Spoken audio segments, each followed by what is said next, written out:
me your hands. You inside that water. You're firing at a special agent. Show me your hands.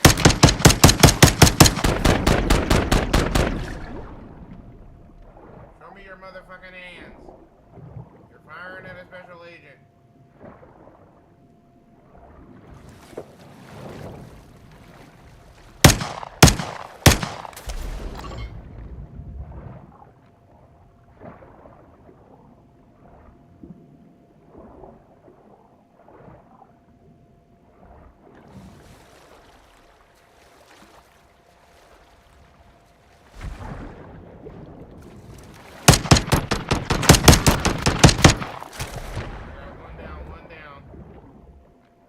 Contact with the enemy, all auxiliary units onto my position.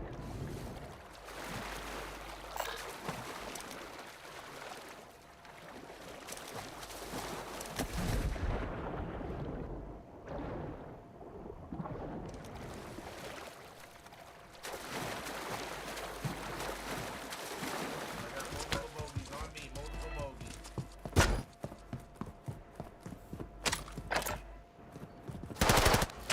Contact. Show me your hands. Show me your hands.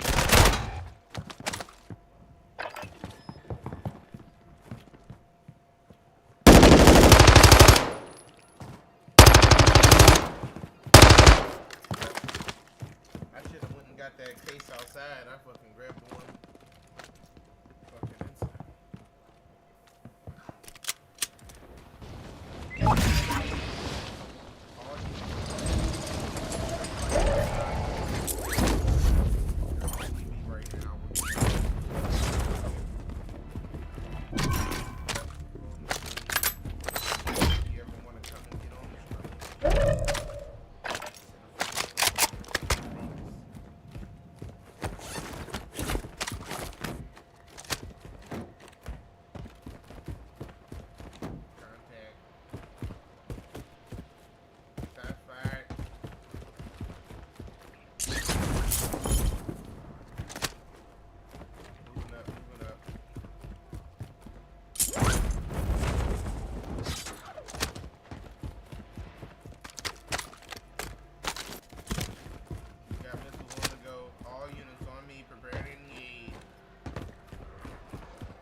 Shots fired. Contact engaged.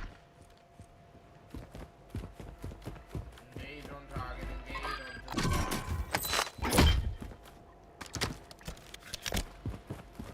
No mercy. No mercy. We got Marine down. Marine down.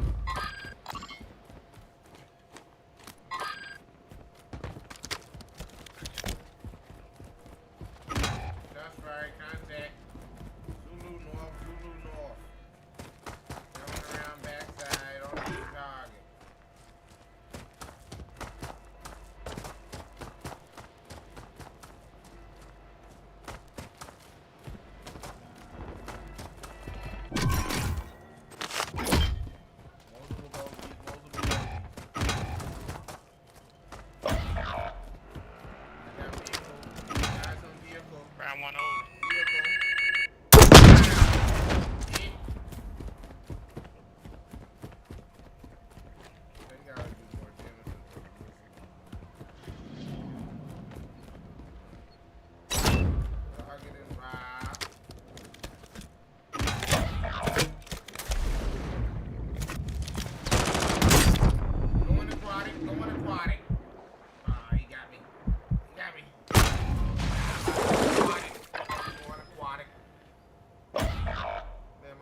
Right here. Show me your hands. Multiple bogeys. Contact red.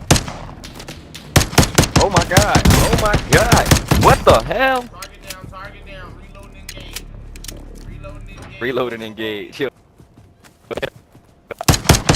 It's funny as hell. Target down. Target down.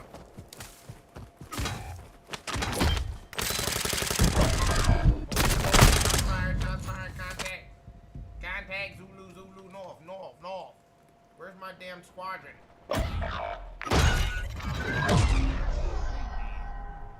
We about to go top fucking 3, man. You got dying on me, bro. I needed to get the respawn.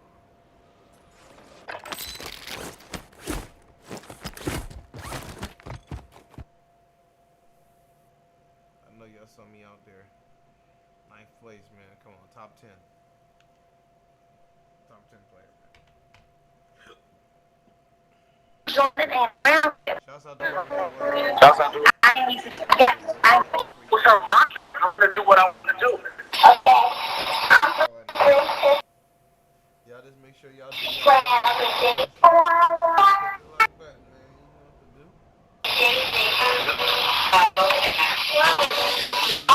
Well, you know what I mean? I can throw me a little mansion party.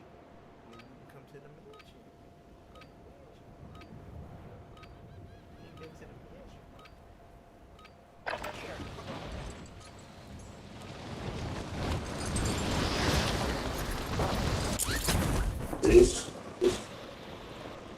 Howdy gamers, today I got invited to get an early look at the game Inferno. I jumped in a developer's playtest and within 15 minutes was playing one of the most interesting experiences I've had in a while. This is Beautiful Light, a PvPvE tactical first-person extraction shooter where 6 squads of 3 are tasked with clearing and extracting an artifact in a hostile and horrific environment. Players also can play as the highly lethal anomalies, basically the spooky ass who kept jump scaring me the whole time.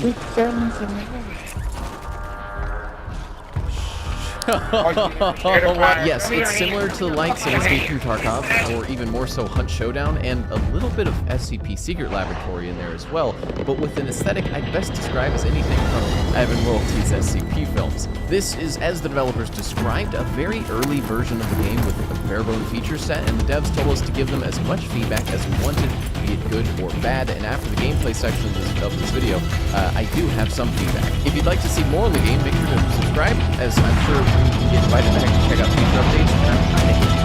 We're almost there. We're at 1.69. Actually, don't subscribe. I want to stay at this number. 1.69. Nice. I linked the Steam page in the description if you'd like to check it out yourself. But you're here to find out what makes this game so different and special. So let's find out.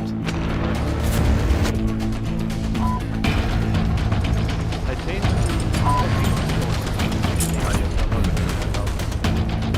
Test 1, 2. This is Josh beside us, or is this someone else? Oh, it's not. Oh, I crashed. Clean Changing just crashed. the. He crashed. Yeah, he crashed. Oh, wait, did I actually just fat finger? Oh no. Okay, are you just stuck to spectator now, Clean? Yeah, I'm just like looking at the map Shit, right now. okay. I'm gonna find out who this guy is that I'm teamed up with. I think it's a dev. But I'll be right back. You can watch me die. Okay.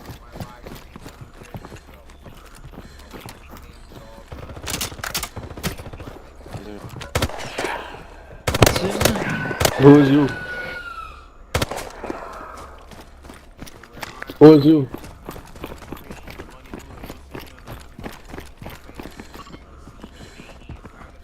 I think I'm... Should go down? This was Gary Famous. I'm inside. Are you inside And or I'm in outside tier the building? 3. Yeah, I'm out the inside. ring. I'm at the laptop now. So you look up on YouTube. I don't know how to hack it. You said PhD. If you want to How hack much it, I people can watching? cover you. Yes, I can. This is a weird vibe.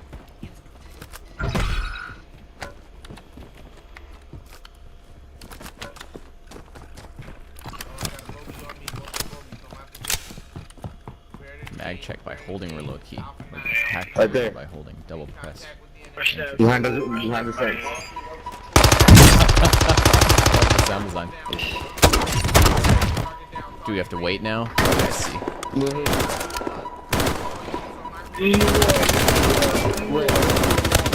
Players, one more player. I killed one. Killed one player. Down that hall. I think I killed one. Okay, okay. I'm healing. Yeah, they're still down there. Okay. I'm gonna heal as well. Go get it. Get that gun.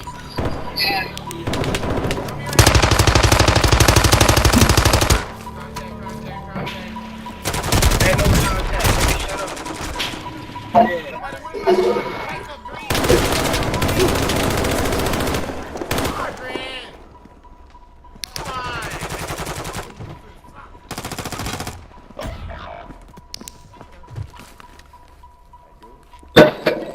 Come over here. Them. Did you say you got him?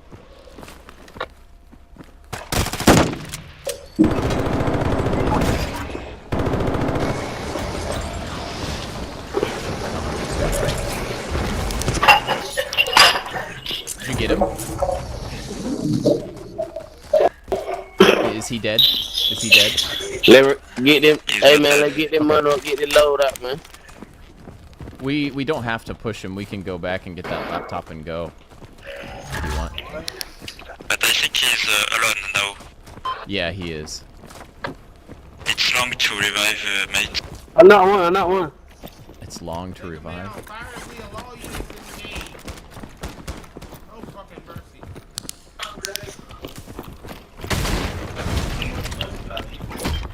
Wow, this is actually a lot cooler than I thought.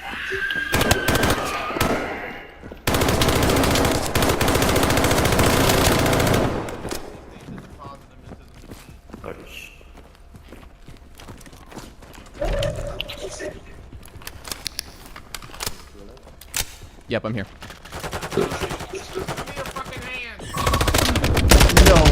No, he got me. No.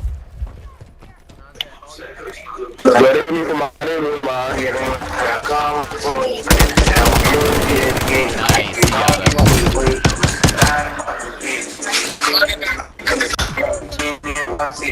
Thank you.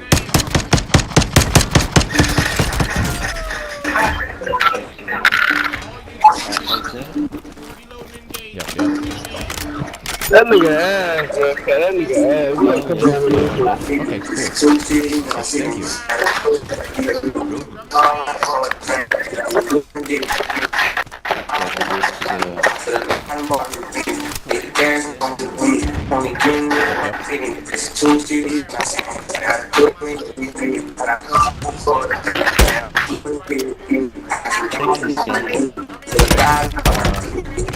But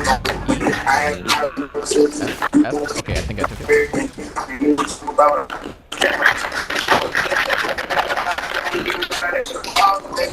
Change my ADS sensitivity. I think feel really Right here, they on top of the roof, they on top of the roof. Kill their ass, kill their ass. this is neat though.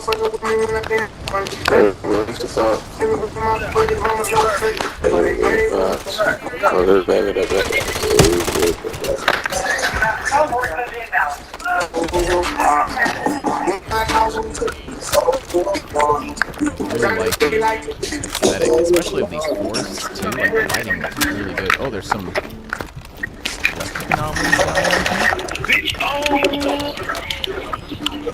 down there. I'm lagging, bro, so I can't really do too much.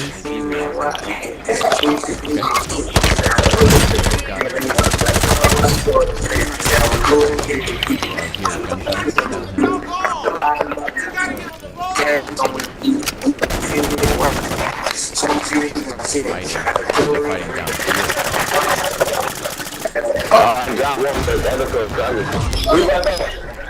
Where? So I'll be out there in like a minute. Play a game. right to the right. You look, your sorry ass on screen. Shut your fuck. Can I turn it off? We stab. Oh, there is an anomaly. I hear Okay. some here.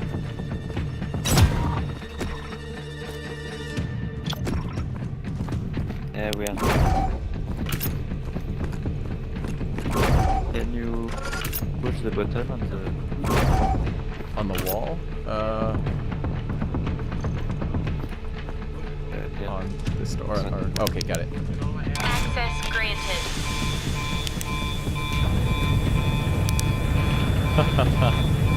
I think he was saying that I could like. And yes, you can turn off your cam lights. What's the button? Click on tab Tab. and turn cam light off. Okay.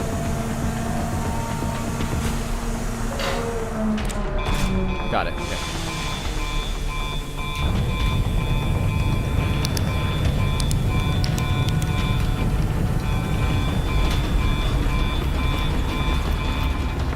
Whoa, this is pretty weird.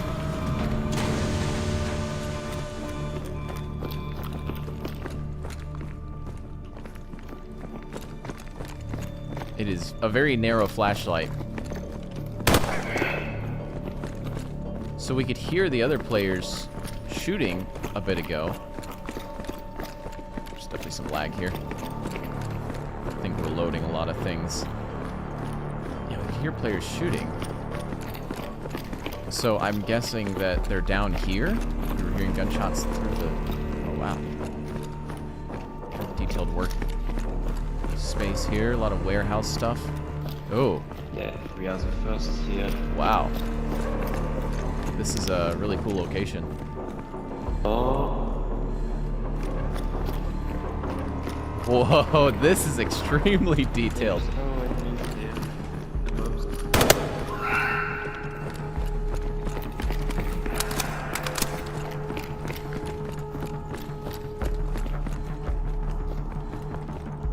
Interesting. This is a huge facility. Oh my gosh. Imagine fighting in this. Like, this is like labs from Tarkov.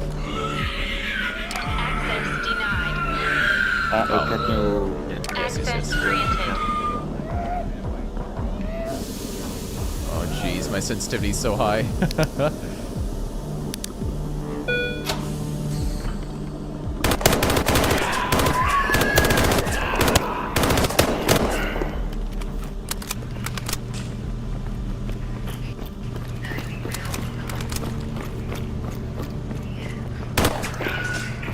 This is cool, man.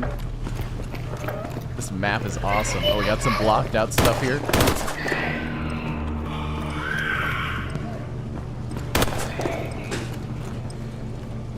Yeah, you want to pick it? Sure, yeah. I like the music, the sound. The holy cookie. The holy cookie.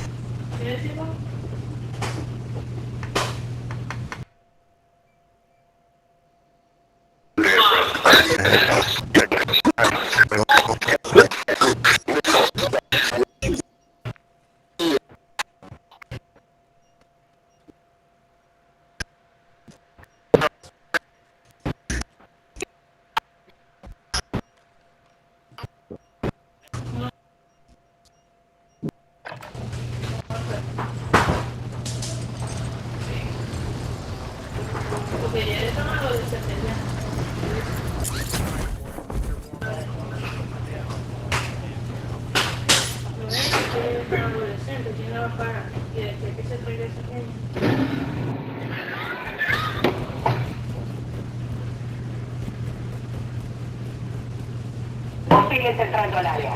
Vigilen el cielo.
Uh-oh, there he is.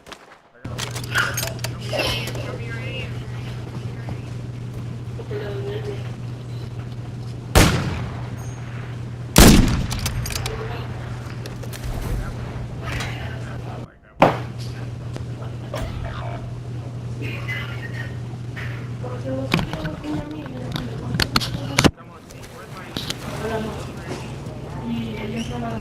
Better fuck you, man. My position, make contact with the enemy. Show me your hand.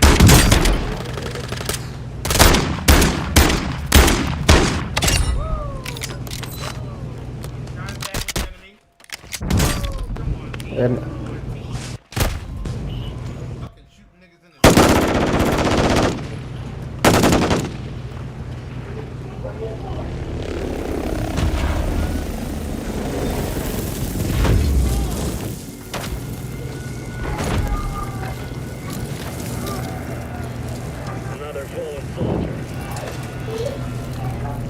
hey, bro, páralo, man.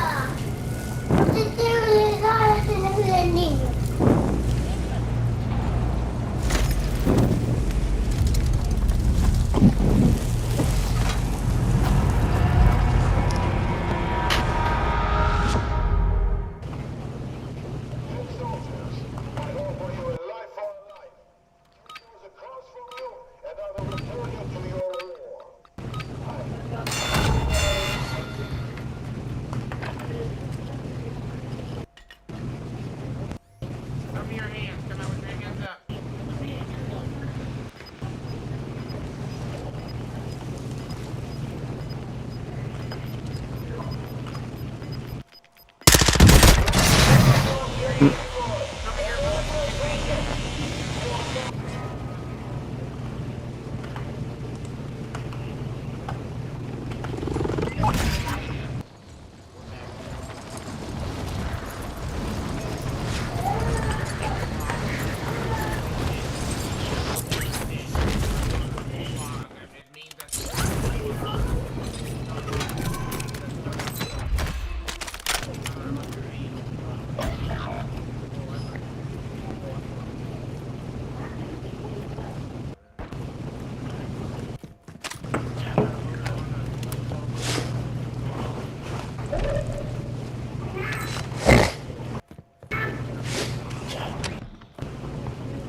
Where the fuck you, man? Fire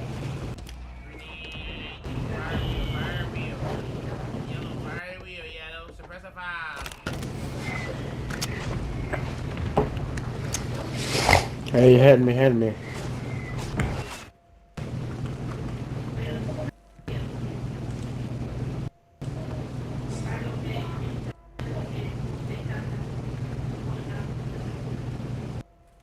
Yellow on me.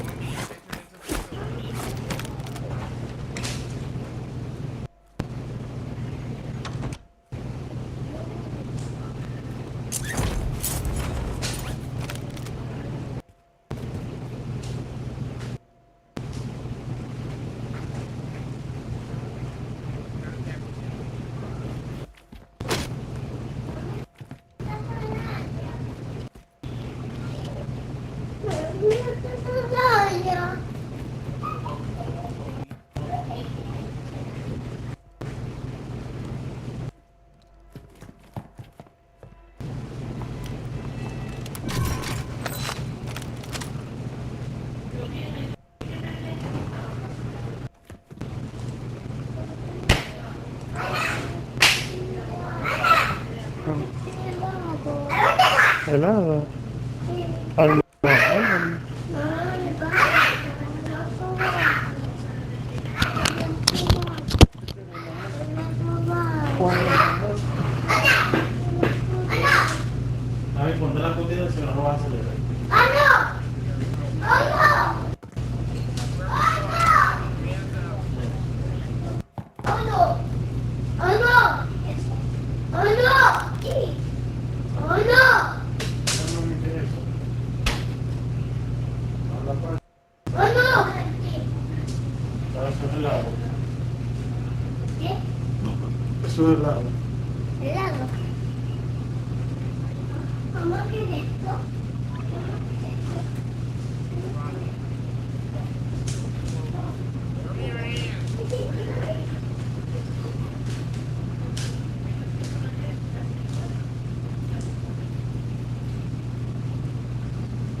Póngaseme la cotiza.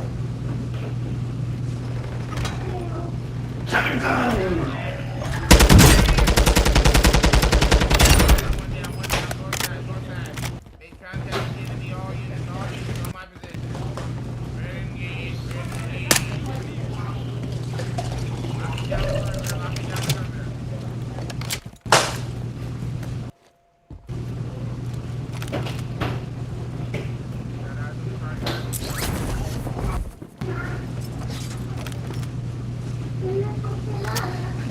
Agárrala aquí.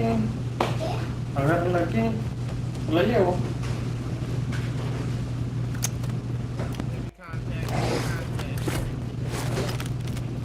3909. Requesting immediate assistance. ¿Qué es eso?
Okay,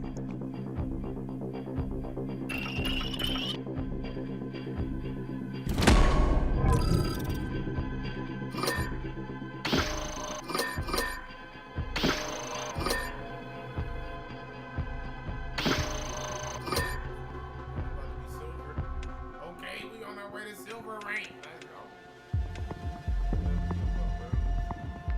Somebody sent me an invite. These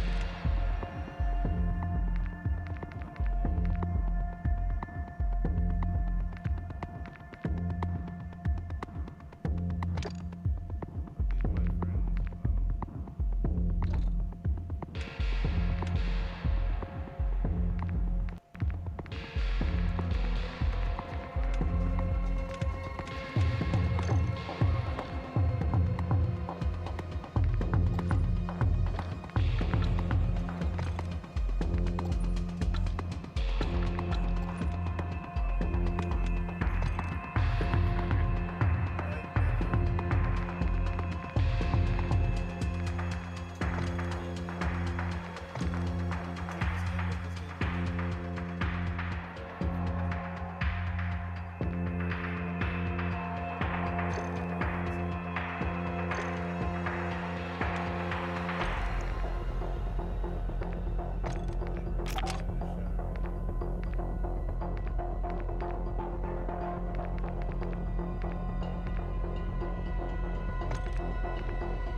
This is the rarest blueprint in MW2 and Warzone 2, and here's how to get it. The Heated Madness blueprint is only available in the Koshi complex of DMZ. You need to find and exfil all 5 attachments to unlock the full blueprint. Let's break it down. For the barrel, you have to enter the chemical plant and search the halls for the attachment. For the optic, enter the complex from the bridge entrance. Swim through the barracks until you find the board with an X on it. Blow the board up and swim through the sunken corridor to find the optic. For the magazine, enter the complex from the Oasis entrance. This will bring you to the Defense Research Division. Once inside, search through the bunkers until you find the magazine. Now things get complicated. For the muzzle and grip, you need to access the Alpha Cluster via the chemical plant. To open the door, fix this panel with a car battery and jumper cables. For the grip, find 3 AQ laptops and plug them into 3 servers located throughout the room. Once the server's hacked, you can open the door and grab the grip. For the muzzle, find an R4D detector and use it above this keypad in the Alpha Cluster. You'll see 3 symbols. Use the detector on the 4 blackboards around the room and look for the symbols with arrows pointing towards numbers. Decode the cipher and the muzzle will be yours. Make sure to hit the follow for more MW2, DMZ, and Warzone 2 tips.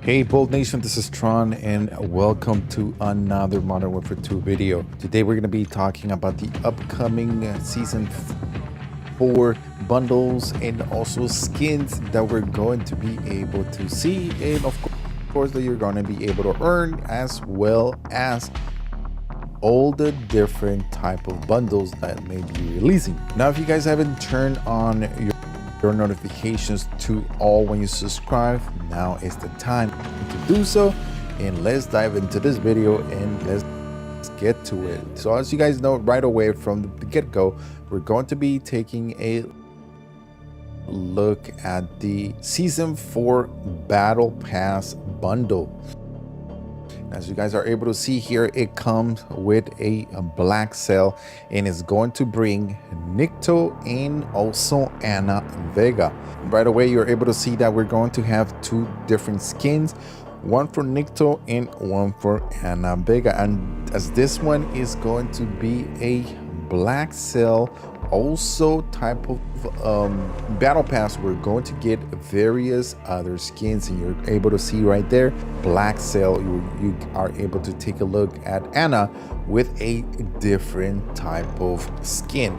Now on top of this, we're also going to be taking a look at the right here, you're seeing the whole entire roadmap, and right in the middle you're able to see that Nikto is wearing a different type of skin that's probably going to be unlockable. And also in the battle pass, we're also able to see that Ana here on the left side comes with a different type of skin, as you're able to see here on the left, and we also get Ghost with a different skin. And since they're going to be featured on this type of battle pass, we're going to see a black cell variant of those 3 different type of operators.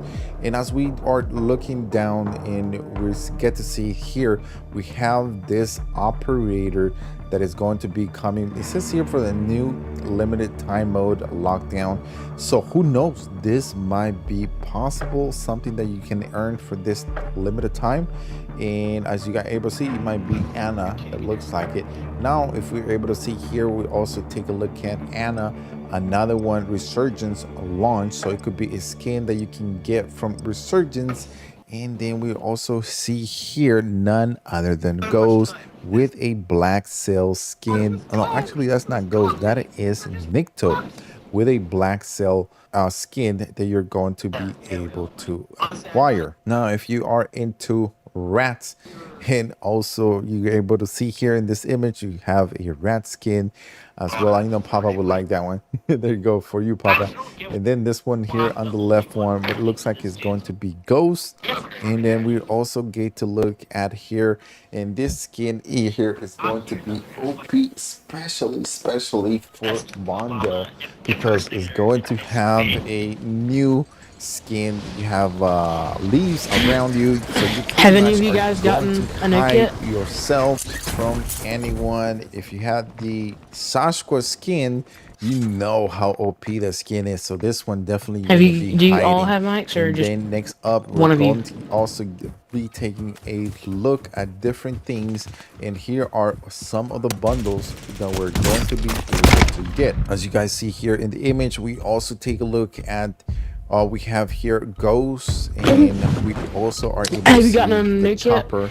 It's a black cell variant, and one of them is going to be definitely this one here.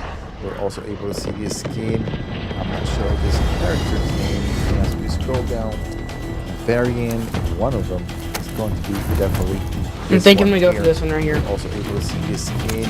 I'm not sure of this character's name.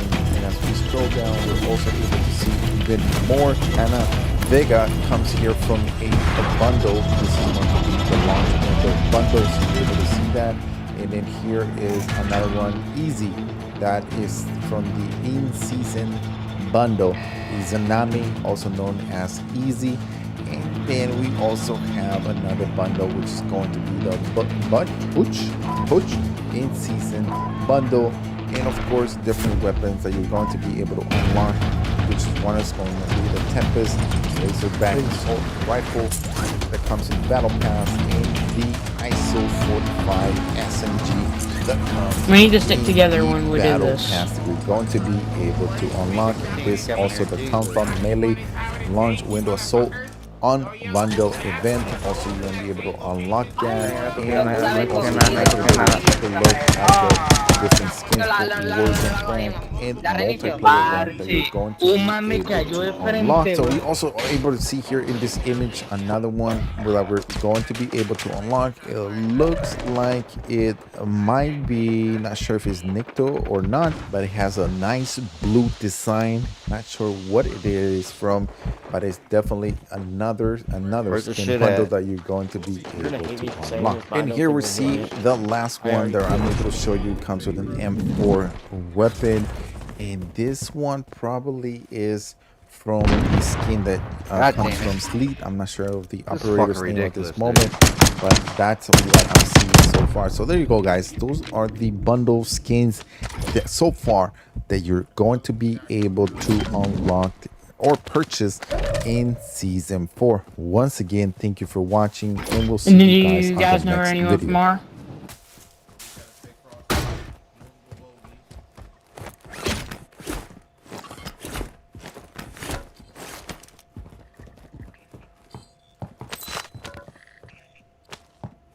Did we get the contract? No, we didn't get the contract. Dang it.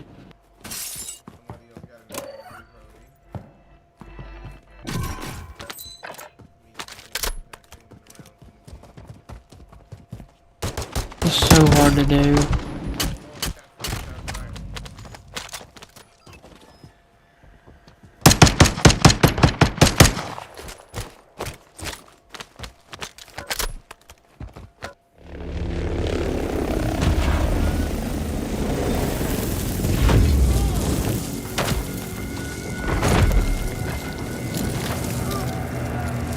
Another fallen soldier.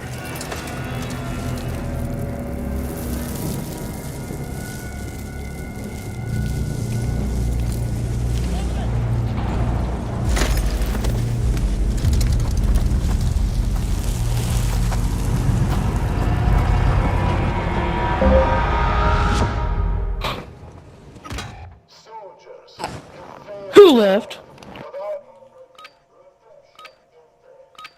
You'll fall here, and I will release you from where you came. Fail, and your corpses will be my dogs.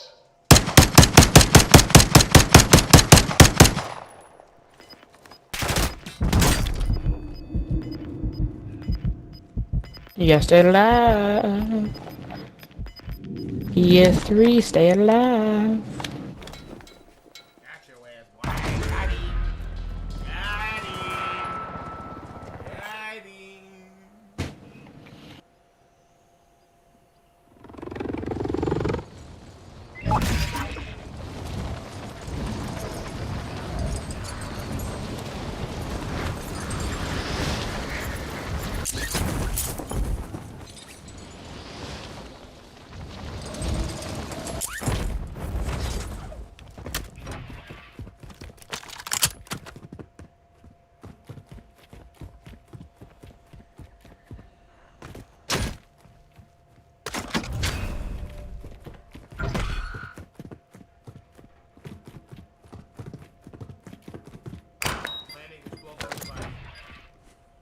detonation.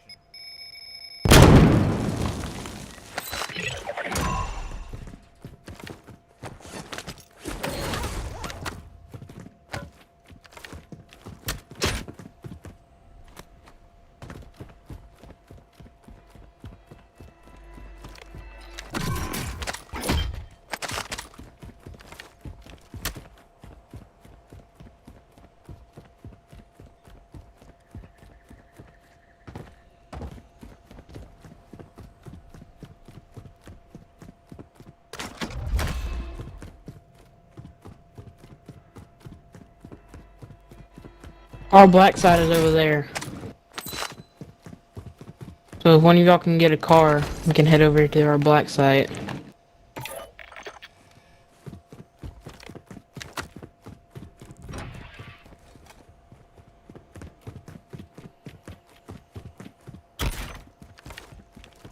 Remember your training. Who?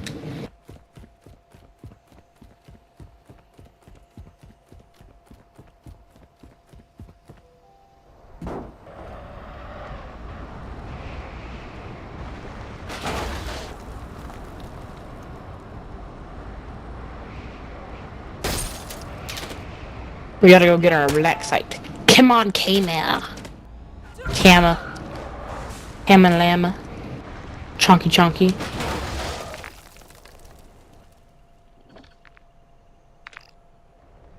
Come on, Cam!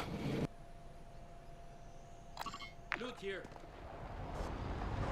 Bye.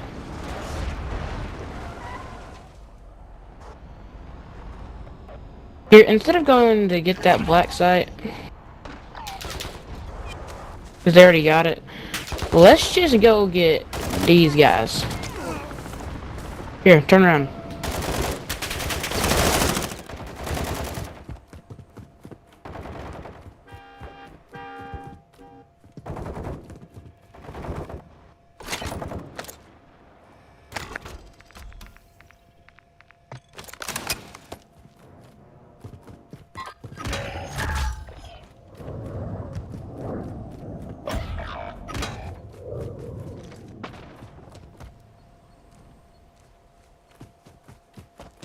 Come on. I'm going. We're gonna go get those guys. You not going?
units prepare to engage. Sniper fire. Sniper fire. All units engage. Precision airstrike. Precision airstrike. Don't shoot at me, you idiot.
Contact north.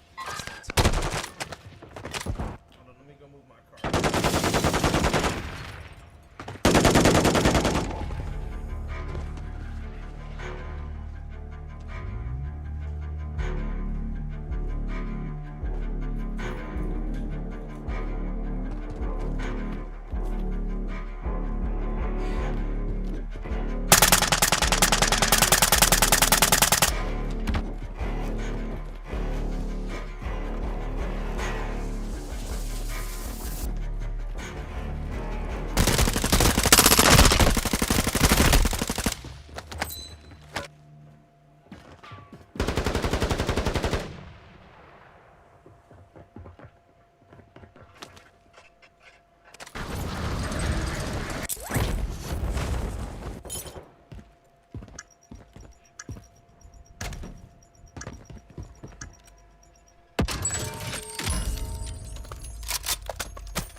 Question.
Sino pa soon?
Creo no tiene micro.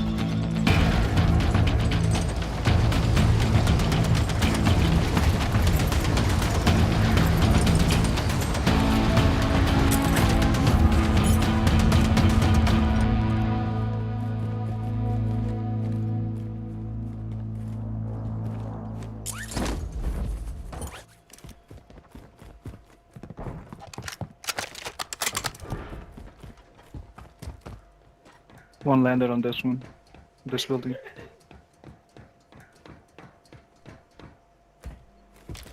Can't find the gun.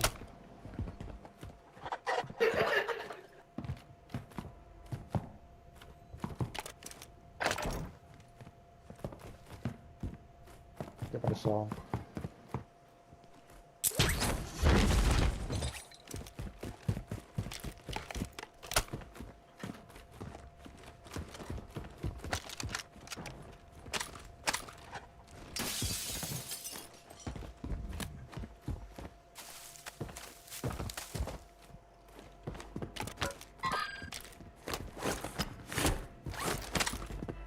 He's in here after the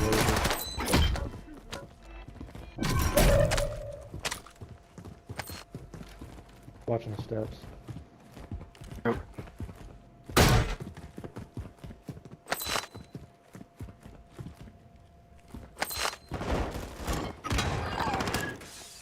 It's cracked. There's another one running your way.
here.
That gun hurts a lot.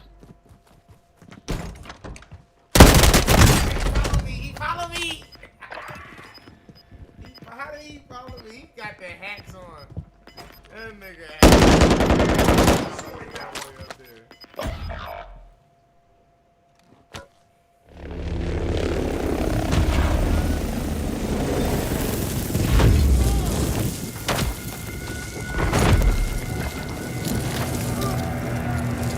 Another fallen soldier.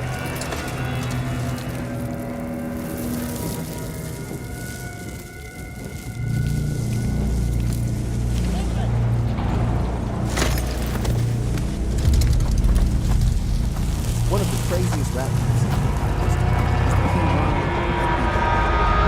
these Chicago rappers beef so hard that it caused several deaths, including theirs.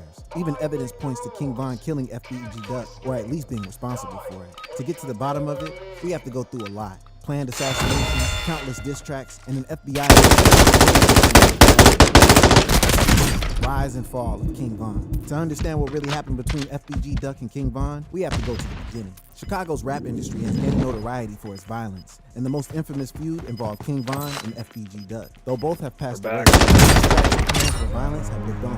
After FBG Duck's death, many questions arose about who was responsible for his murder, which led to evidence involving a kill bounty. First, let's look into the rise of King Von. King Von, also known as Davon Daquan Bennett, was a member of the Black Disciples gang and hailed from Parkway Gardens neighborhood, which is known for its gang activity and gun violence. He was considered to be the deadliest rapper in the area. Born in Oak Block in the south side of Chicago, King Von's life was shaped by poverty and violence. The neighborhood is a no man's land with broken windows and abandoned buildings controlled by rival bands of armed militia. The area was a product of bad politics, failed policy, and official neglect, existing unseen except by those who lived there. Growing up, King Von was a good student who even enjoyed baseball. However, his life wasn't easy. He didn't meet his father until he was about 8 years old. Also, his father was frequently locked up, on and off, throughout his early childhood. His mother and stepfather did their best to provide for him. Despite this, growing up around poverty and violence in the south side of Chicago made it almost inevitable for him to get involved in trouble. Though he denies ever being part of a gang in his younger years, he admits to taking an interest in street life. Like if you would have been born, wow man, you would have been happy. It's because that's what it is. Or you ain't going outside. I wish I never grew up in the projects. I wish I wish my mama had some money. My environment, then I'm adapted to that. Unfortunately, King Von's grades started to slip after his father passed away, and he turned to crime himself. He started by stealing bikes and other small things, but at the age of 15, he was caught carrying a firearm. He spent time in juvenile detention twice before the age of 18, missing out on most of his teenage years. He wouldn't go more than 6 months without finding trouble with the law. But Von's run-ins with the law would be small problems compared to what was coming. On May 29, 2014, a man named Malcolm Stuckey was sitting on his porch with 2 others during a birthday party. 2 men approached him with loaded guns and opened fire. Although they tried to flee down the street, Malcolm was shot in the head and died on the scene. The 2 others involved were wounded, but later survived. Initially, only one person was arrested for the crime, Michael Wade, also known as Big Mike. But after more evidence arose, King Von found himself potentially facing 100 years in prison for murder and 2 attempted murder charges. He would spend the next 3.5 years in jail. During his time in jail, people he had known since childhood and grown up with would start to blow up through rapping. Lil Durk and G Herbo's careers were on the rise. Though he didn't know whether he would ever be free again, after 3.5 years in jail, King Von was released on bond in 2017 after a witness in his case failed to testify. He was determined to turn his life around and stay out of trouble. He focused on his music career and signed to Lil Durk's record label, Only the Family. Wasting no time after being released, King Von began writing his first raps, drawing inspiration from urban novels and his own past experiences. He released his first mixtape, Grandson Volume 1, in 2019, which gained him a lot of attention. He followed it up with the hit song Took Her to the O. He was on the rise, and his talent was undeniable. Although spending so much time in and out of jail was something he never wanted to experience again, he admits it helped shape the person he was and made rapping about it easier. After the release of a few songs, he had already begun to build a fan base. Drill music peaked around 2010 and 2015, and with its popularity decreasing over recent years, King Von's captivating way of telling any story over a beat with what looked like no effort at all would bring a refreshing and much needed new style to the drill scene. What made King Von stand out was his authenticity. He rapped about the life he lived and the experiences he went through. He didn't sugarcoat or glamorize it. He painted vivid pictures with his words, taking listeners on a journey through his life experiences. His music was an extension of himself, and through it, he was able to express his pain, struggles, and triumph. His early single, Problems, brought him some traction, but just a few months later, on the last day of 2018, he would drop his single, Crazy Story, which told the story of a robbery turning shootout, and his life would change forever. This song would blow up almost instantaneously, and childhood friend and co-signer Lil Durk wasted no time hopping in the car to make the song. After signing to the Only the Family label to further his career, and by personal choice, Von would move out of Chicago and relocate in Atlanta. But with fame and fortune, almost always comes beef. It seems trouble was something that always found its way back into Von's life in one form or another.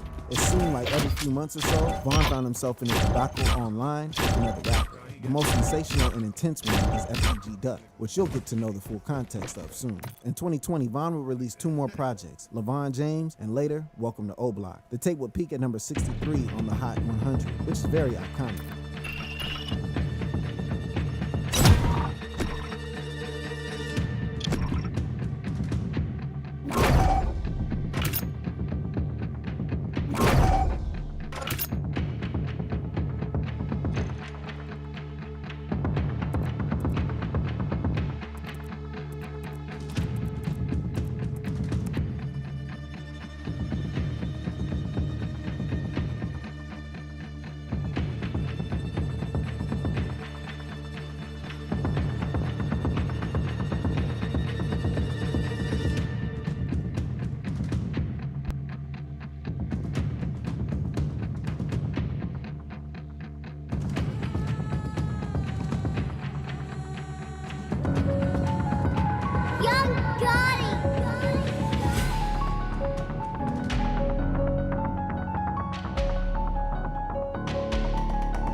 bitch don't care about nobody but her fucker.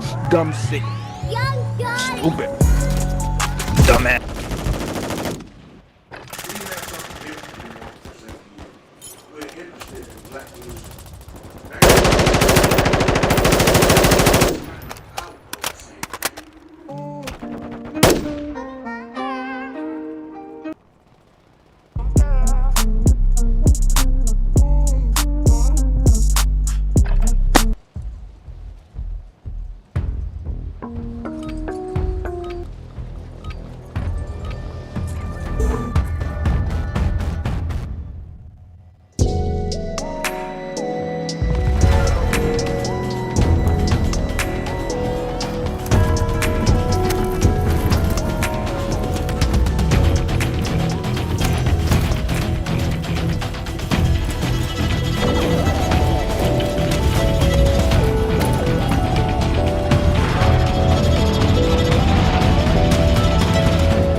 Everybody up, yo, hold on, fuck. I had picked a spot, motherfucker skipped over it, so I'm like, shit, okay, let's try to land somewhere. I'll play that.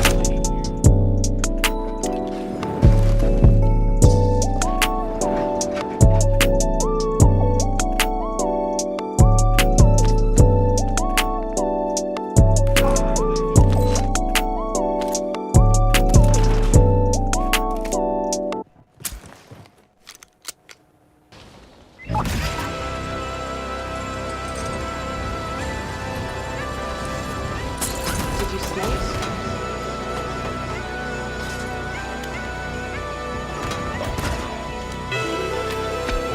They're right in here.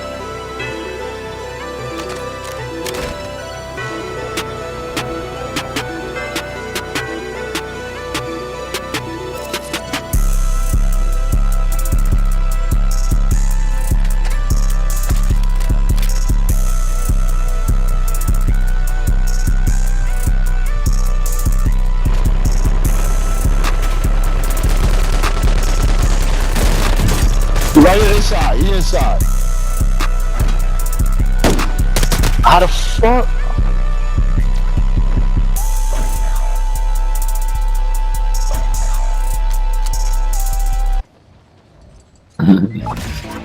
Yes.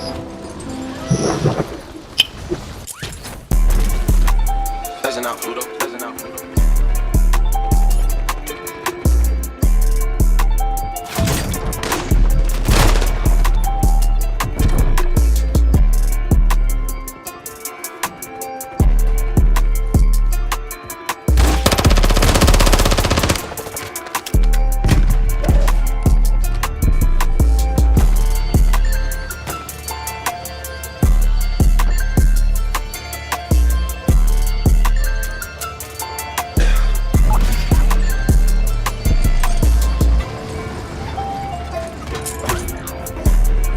You on top of the hill?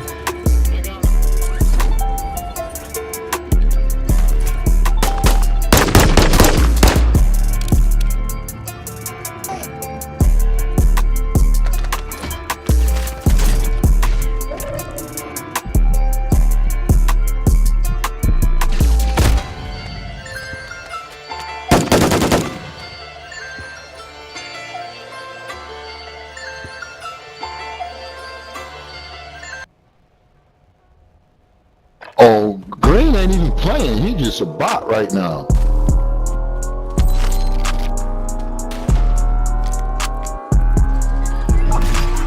Doesn't out, Pluto. Doesn't out.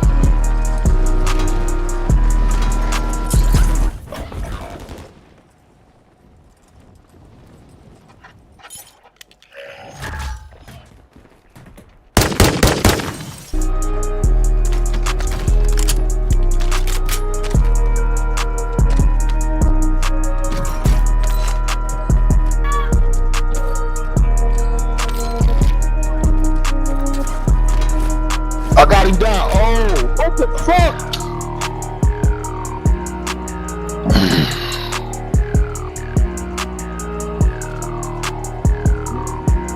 Yeah, right. Fucking two shot.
got my phone on the I could put my phone on the charger.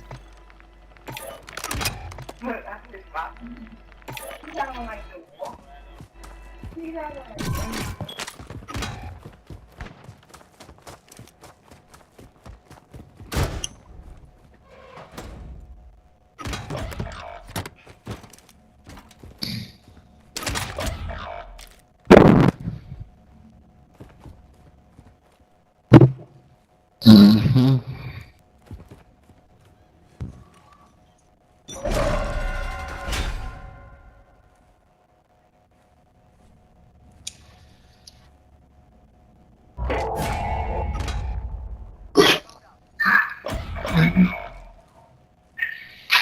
I'm coming back that way.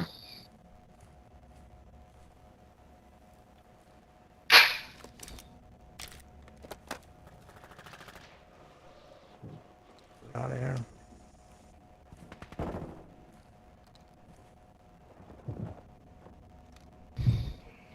Hey, what's up? Yeah, at least I caught one on the way out. Shut the fuck up, bitch.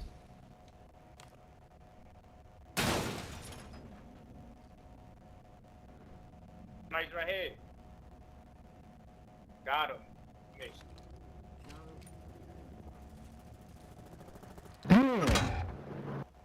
They right outside. Yeah.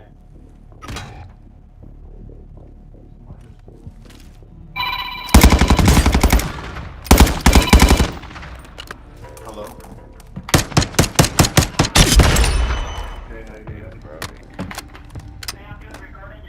What's up?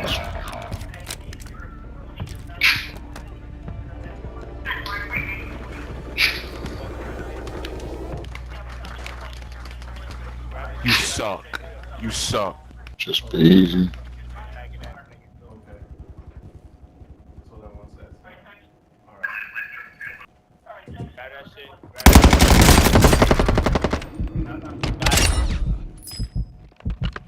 This team coming. Easy.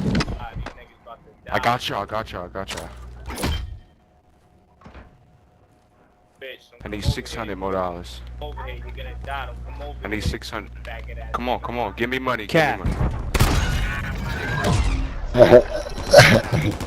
I just said some shit. He was good when you was that. You was, man, you had an eat spot. What? Let's go. Run that.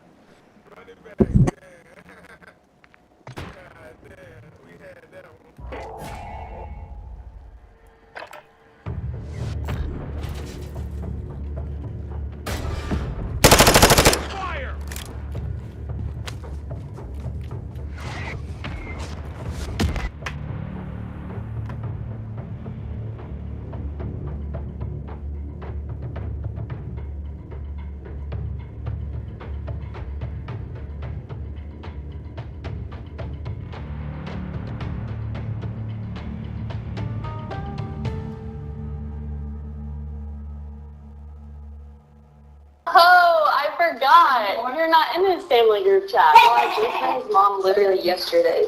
So his mom? You mean Amanda? My second mom has a name. We literally took baths together when we were little. Our parents always thought we'd get married. We actually had a marriage pact until what's her name? Oh, literally already forgot her name. Oh.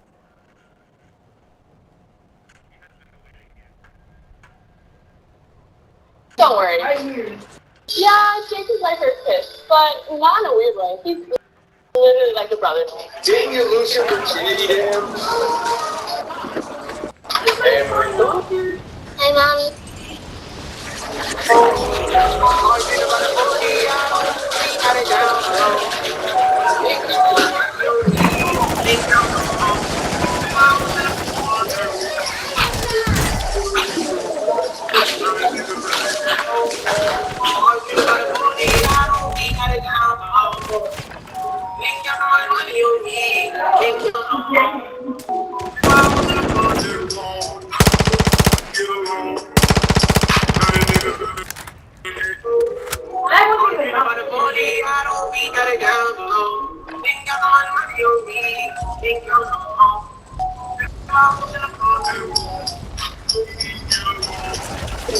Putting the hands out. Don't do it. You good man. Hey, refuse. You know, first I was just gonna punch you a whole lot, Campbell.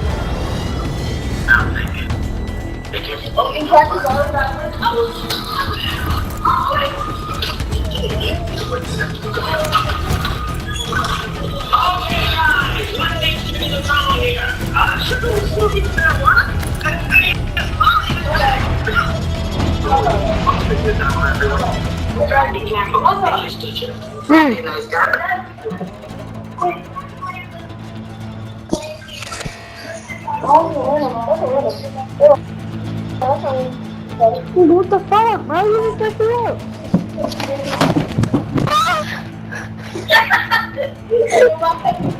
Shut up, bro! Yeah, bro. Who just made me fall, bro? I just Yeah, said you beat the went, fuck out of you, bro. I just said you went, fam. Well, check to make a copy. Yeah, so you check it. I could do check it. That's all cool.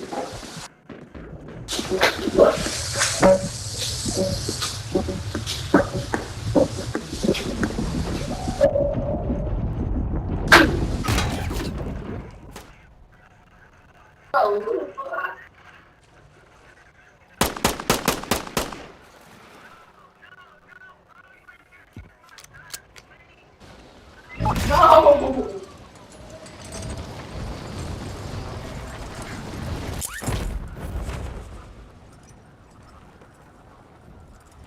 Not gonna be. Not gonna be.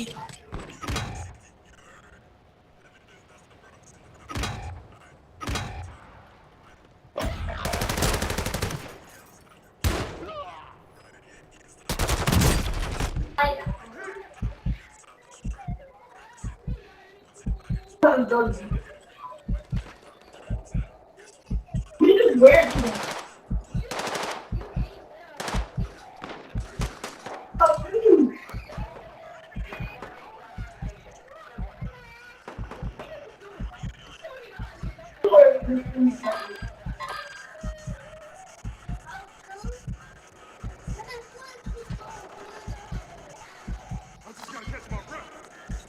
Miles Morales? Oh.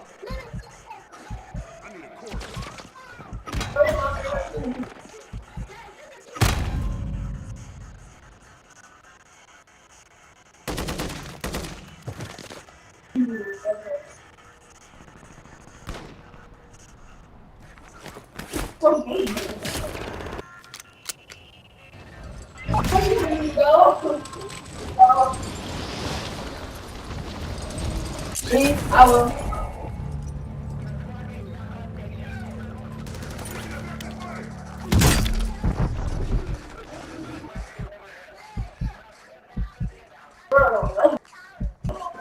Let's go run it. We should go to the door.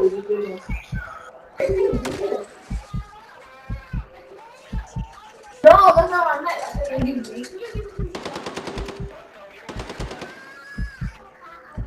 No, I'm not trying to just. Stay with me. Bro, I'm so ready. I was just.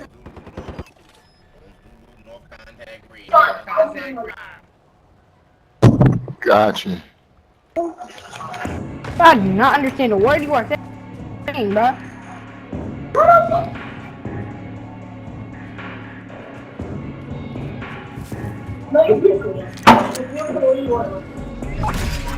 Doesn't out Pluto. Doesn't out Pluto. Doesn't out. So I should say that.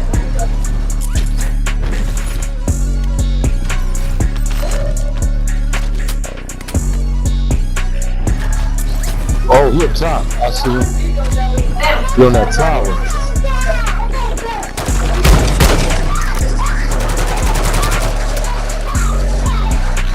Black, show me your hand! Like him, huh?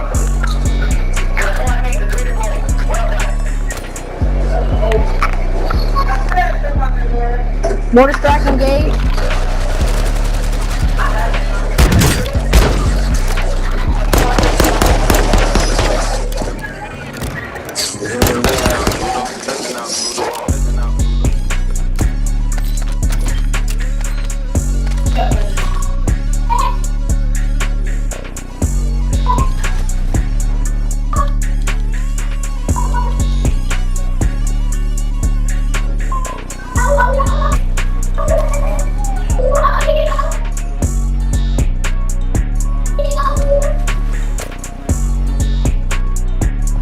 Target practice.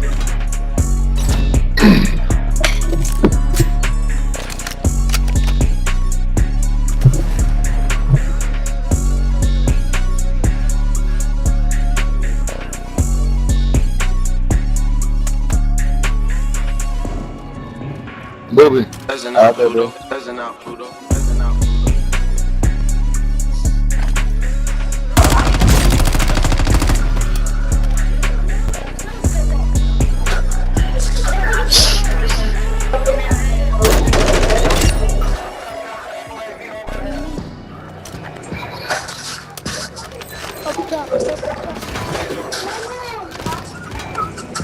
Teammate, how you gonna call out all this stuff but then not even shoot them? Damn, nigga! Help me. Help. Where the bros at? I'm trying to burn. Right. I'm trying to go make their friend.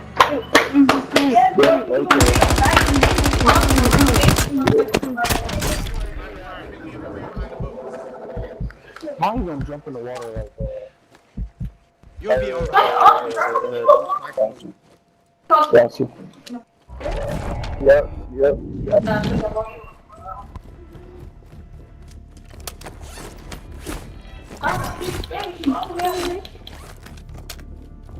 bogeys on me. Reloading engaged. Where are the bogeys, sir? Bang like that. In the water? Oh, I see what you mean. I thought you were talking about yourself. He's right here on me, on me.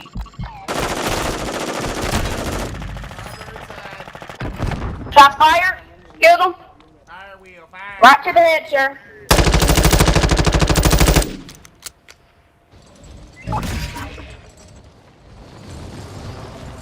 Oh, I'm getting that.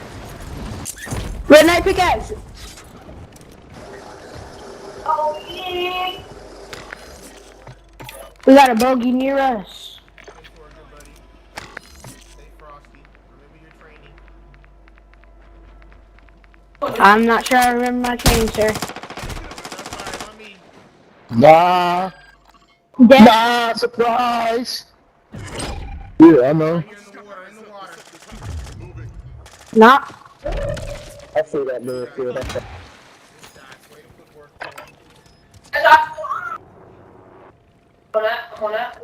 Show no mercy. I will not. I remember my training now. Distinct to all niggers.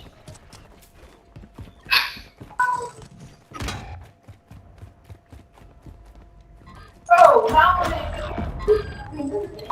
One at a time, bro.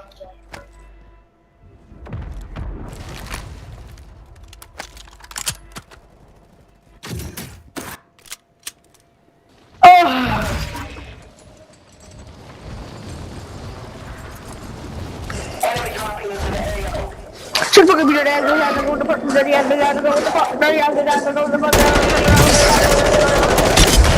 Show your hand.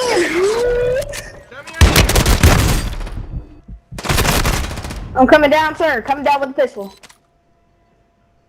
Multiple bogeys. Prepare to fire.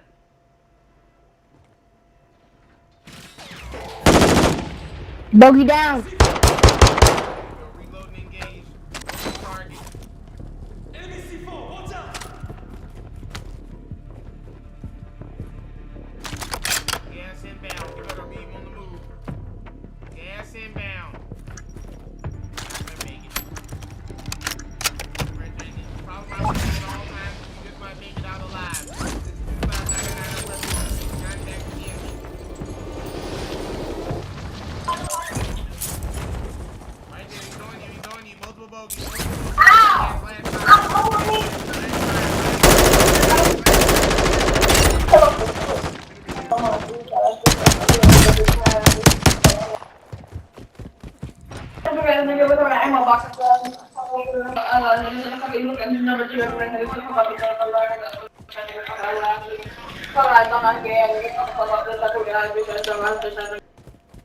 Sorry, sir, I'm not gonna make it.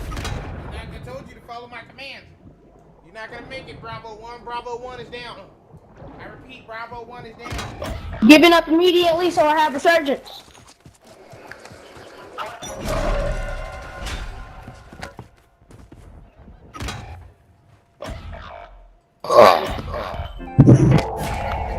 I have resurgence. I need for you to stay alive for those 20 seconds.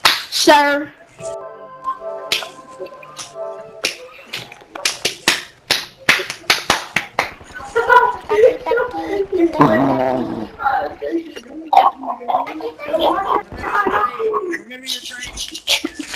Bro, shoot the niggers. To your left, sir.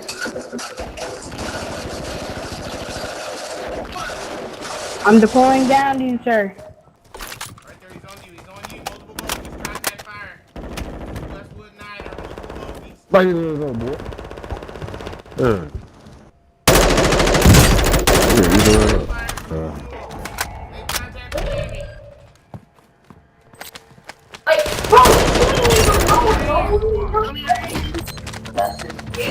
Shots fired. Shots fired.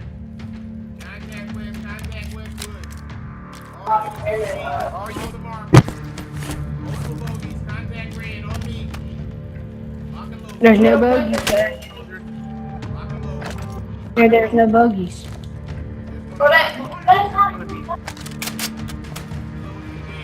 I need.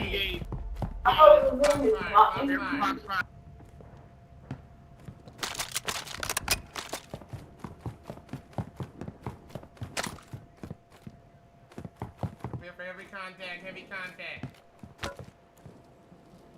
Checking the heartbeat. Checking the heartbeat, sir. There he is. I got eyes on the bogey. Eyes on the bogey. Show me your hands. Eyes on a bogey.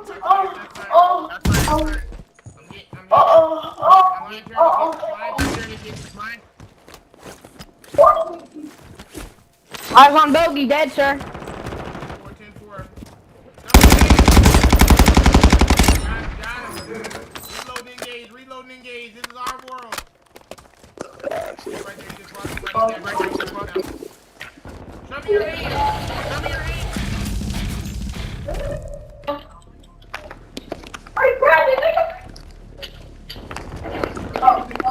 Right there, thank you for the brother.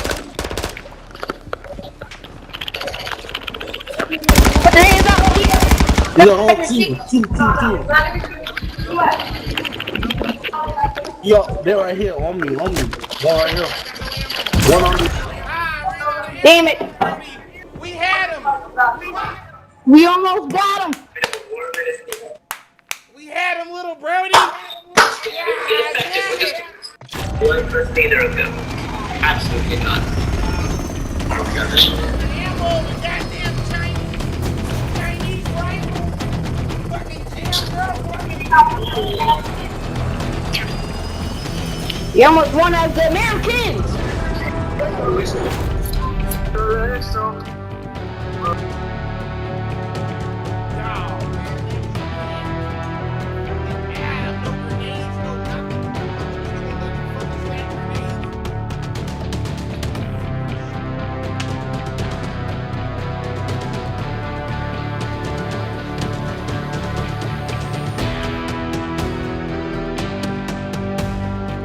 You got no good.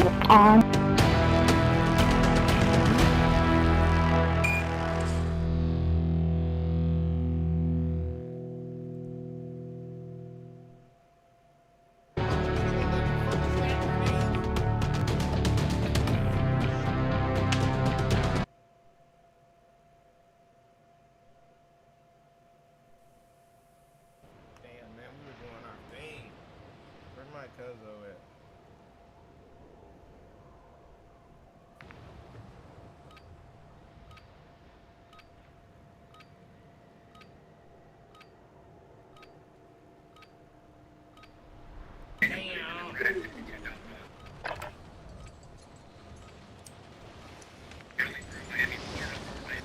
I tried.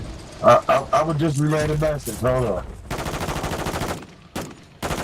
What you say, brother?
Oh yeah, with it, fellas.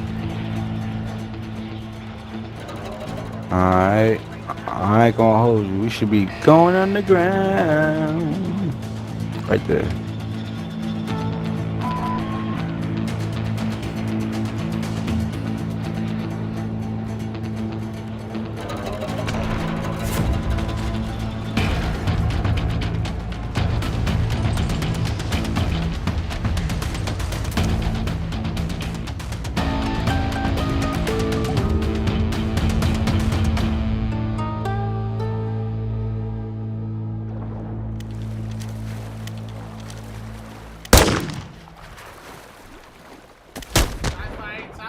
Hold your fire. This is Delta 5 North. Delta 5 North. You are making contact with a special agent. Hold your fire. I will kill you. Hold your fire.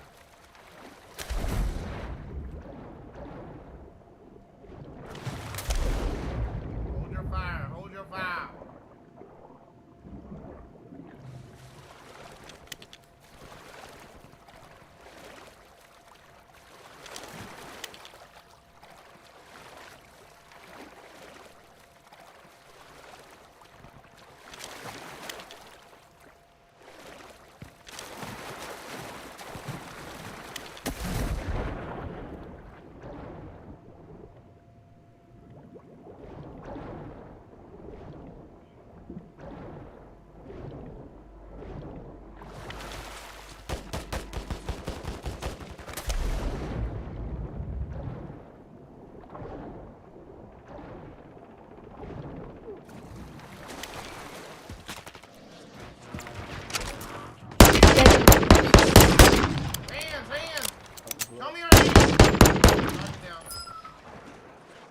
Oh, I got you.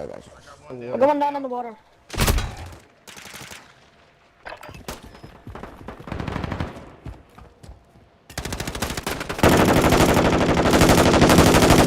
Oh, that's great. I went aquatic. Going aquatic. I love that one.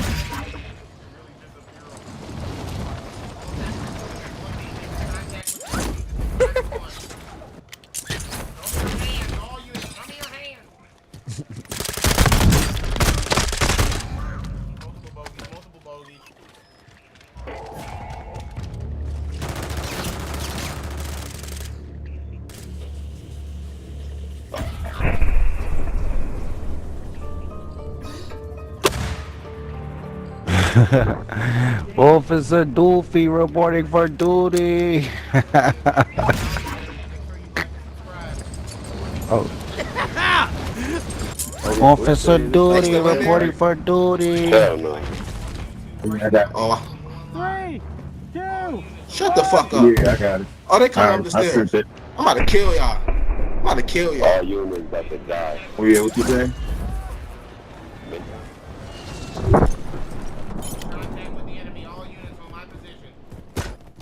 Come downstairs, y'all.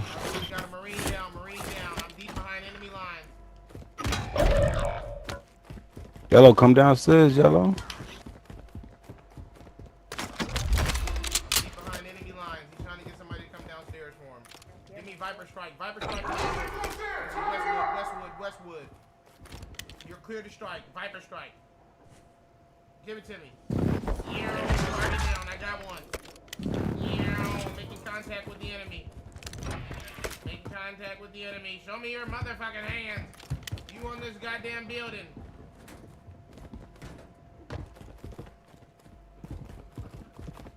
He's gone. He ran. We got a runner. There he is. Taking effective fire. Eyes on the target. Uh-oh, multiple bogeys. Hold your fire. I'm a special agent.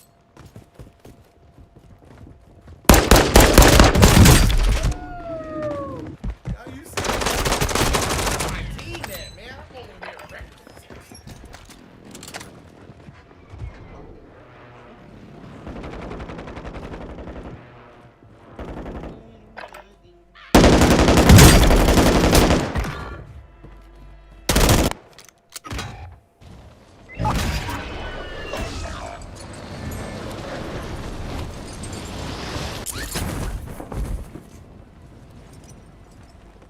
Come on, units. All units on me.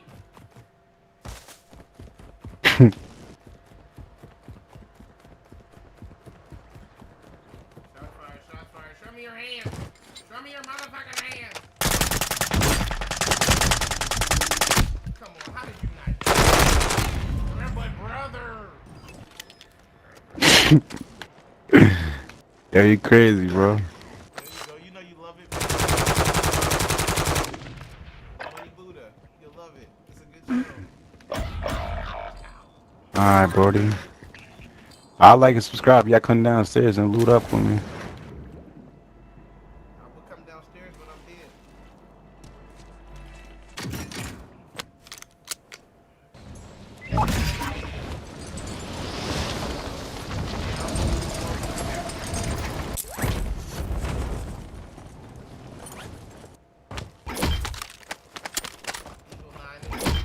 Eagle 9. Behind enemy lines. I'm deep behind enemy lines.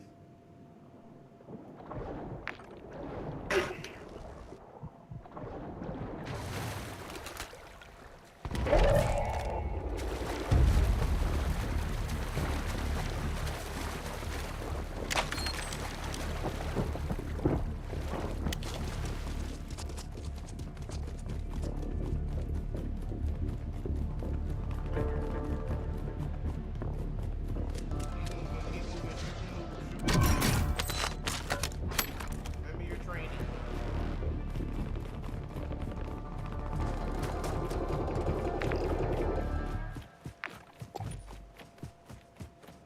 Remember your motherfucking training.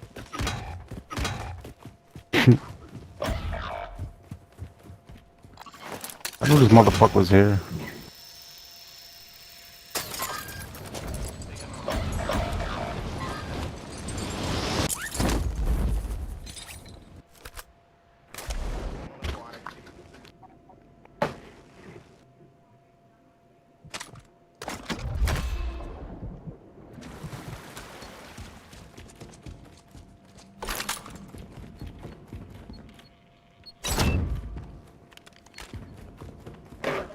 What's wrong, Beth?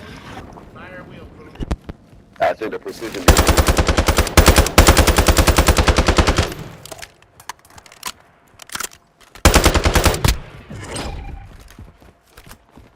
I'm gonna beat the fuck out of you. Yeah, alright, you better have it, bitch. Fuck out of here, nigga. He let it go. You, Corey, behind you. He trying to finish you. Oh, Corey jumped off the building. Bitch ass. Bitch ass nigga.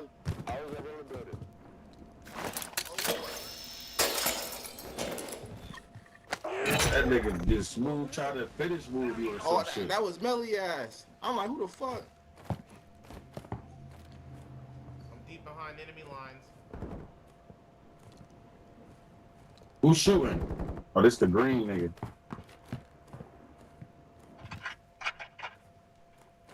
Oh shit, they are shooting at me now. Stay frosty, stay frosty. They Where over at? here On the hill? Yeah.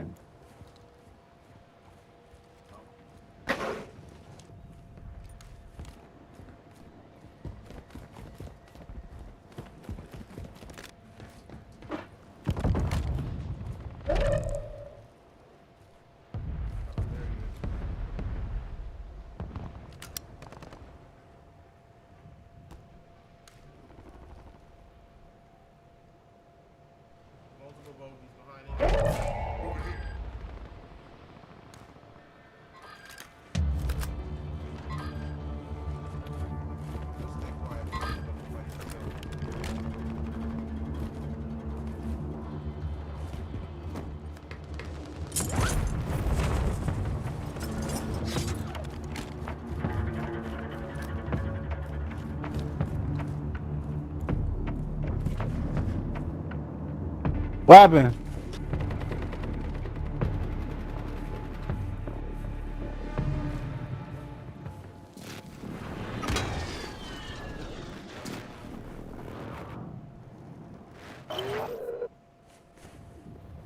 What happened?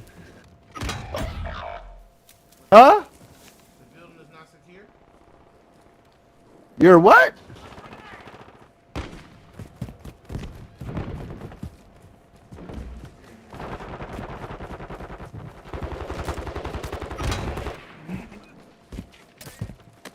What happened, bet? Yeah, you gotta do better. I'm gonna go to question. Want something? I'm going to.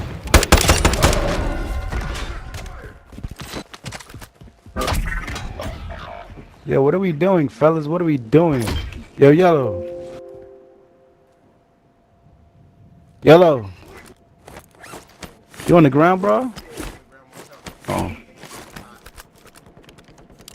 And fucking shot at.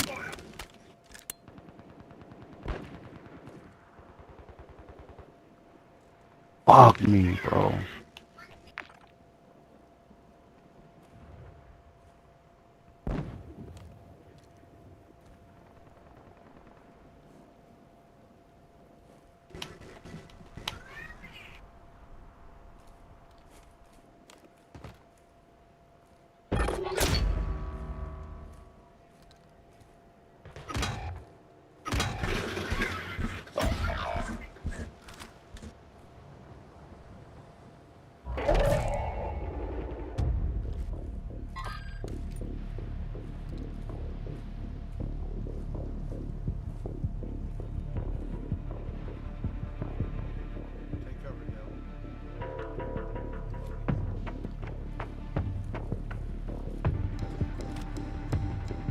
Oh, this cold is fire. Alright.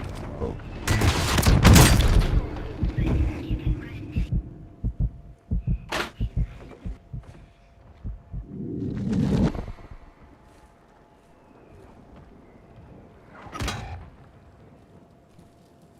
Like this.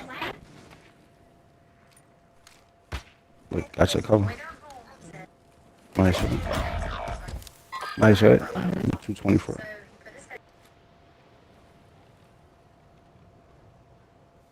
Pick it up. What? Did I say you be trying to play me? I don't even see no chip. Where? On the other side.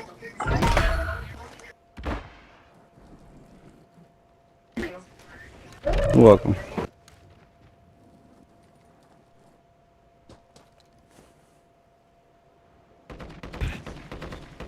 Are you still here, bro? Oh!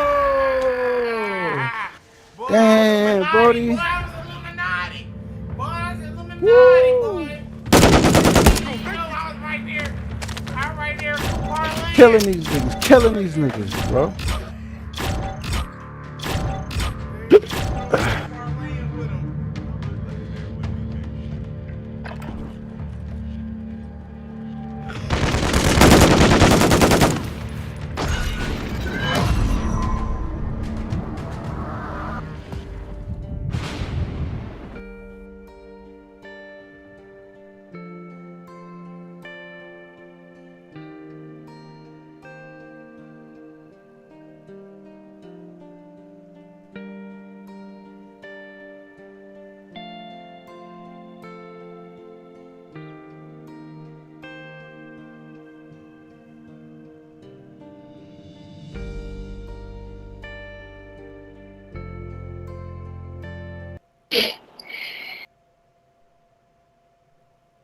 Hello everyone, we are today here at the Military History Museum of the Bundeswehr in Dresden, and as you can see, we will take a look at the evolution of the Panzerfaust. We look at the early versions like the Faustpatrone 1 up to the Panzerfaust 100.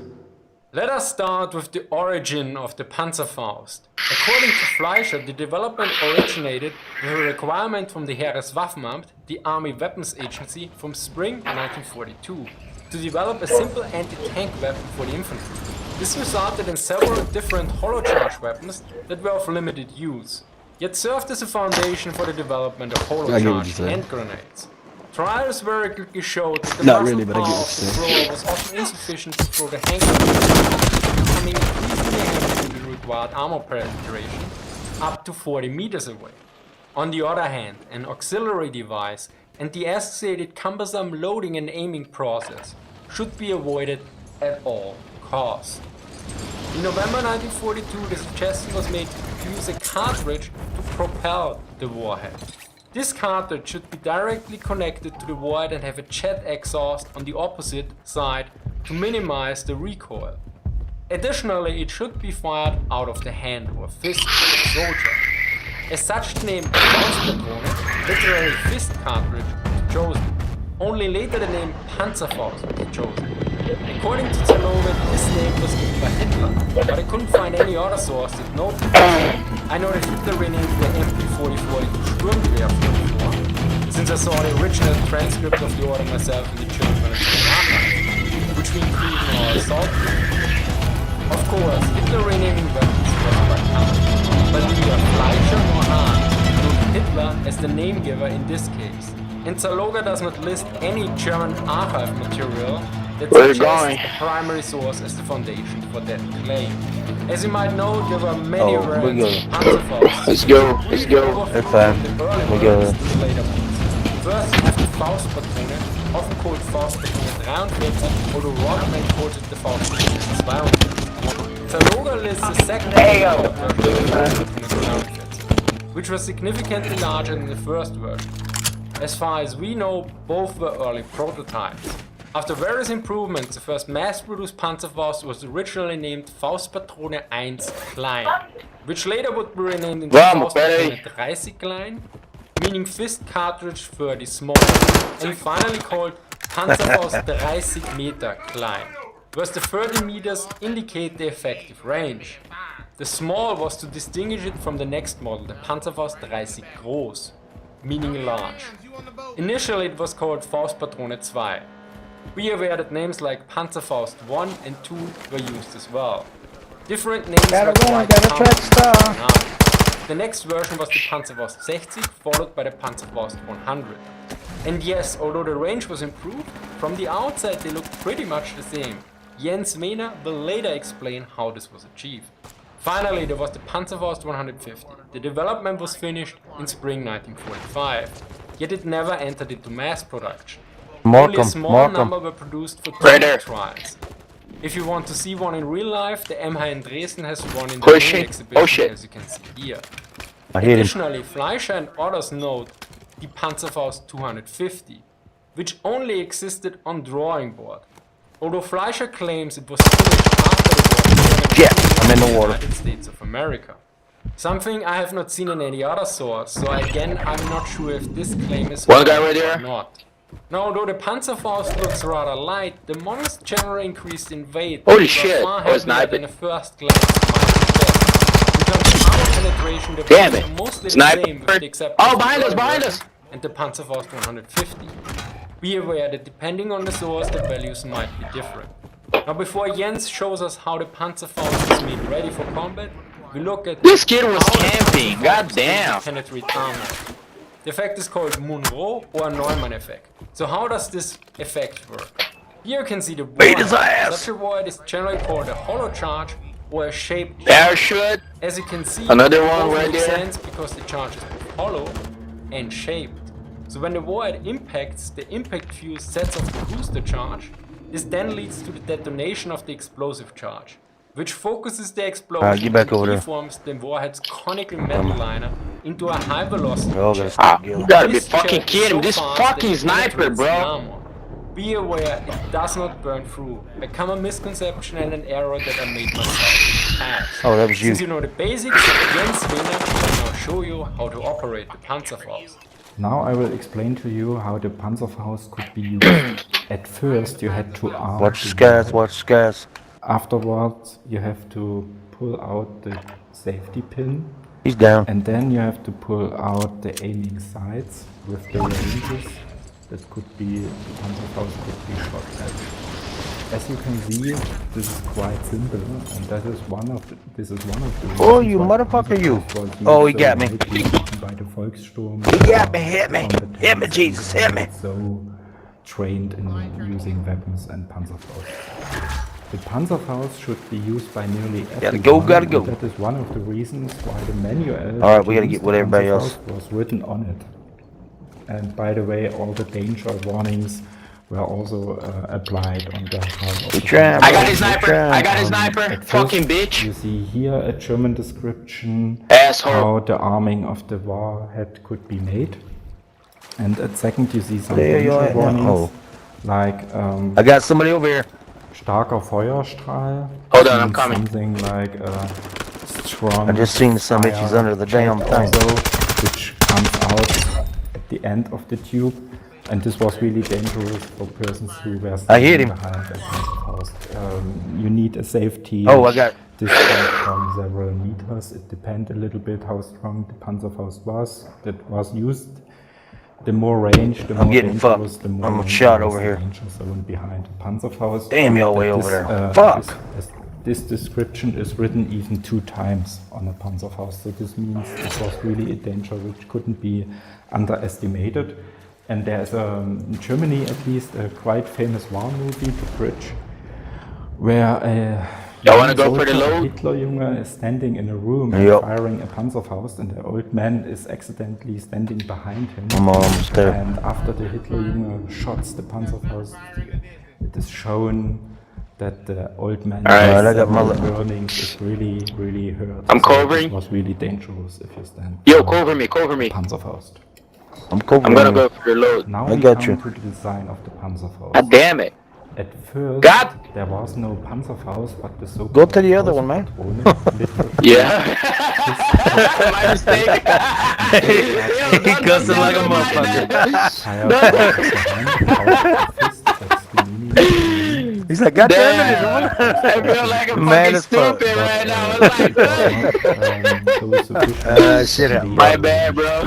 So the Hazak, which It was happens. the designing factory. Alright. firm, Fucking mortar was strike. designed to make Fucking it A. better. Yeah. And the Needed that. turned out that the so-called I got another mortar strike Faustpatrone over here. 1, so you see the origins of the Panzerfaust and the Fuck somebody original up. 2 more strikes. Faustpatrone, Hell yeah. was designed, and as you see, it looks really like a Panzerfaust, more or less as you know it from the World War II.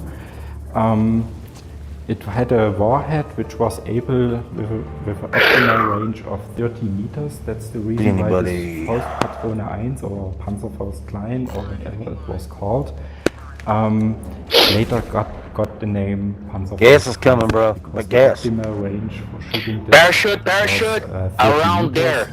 The actual Around maximum there. range was longer. And also the barrel was longer, and it also had a higher load of powder, black powder, which was the propellant for the Panzerfaust.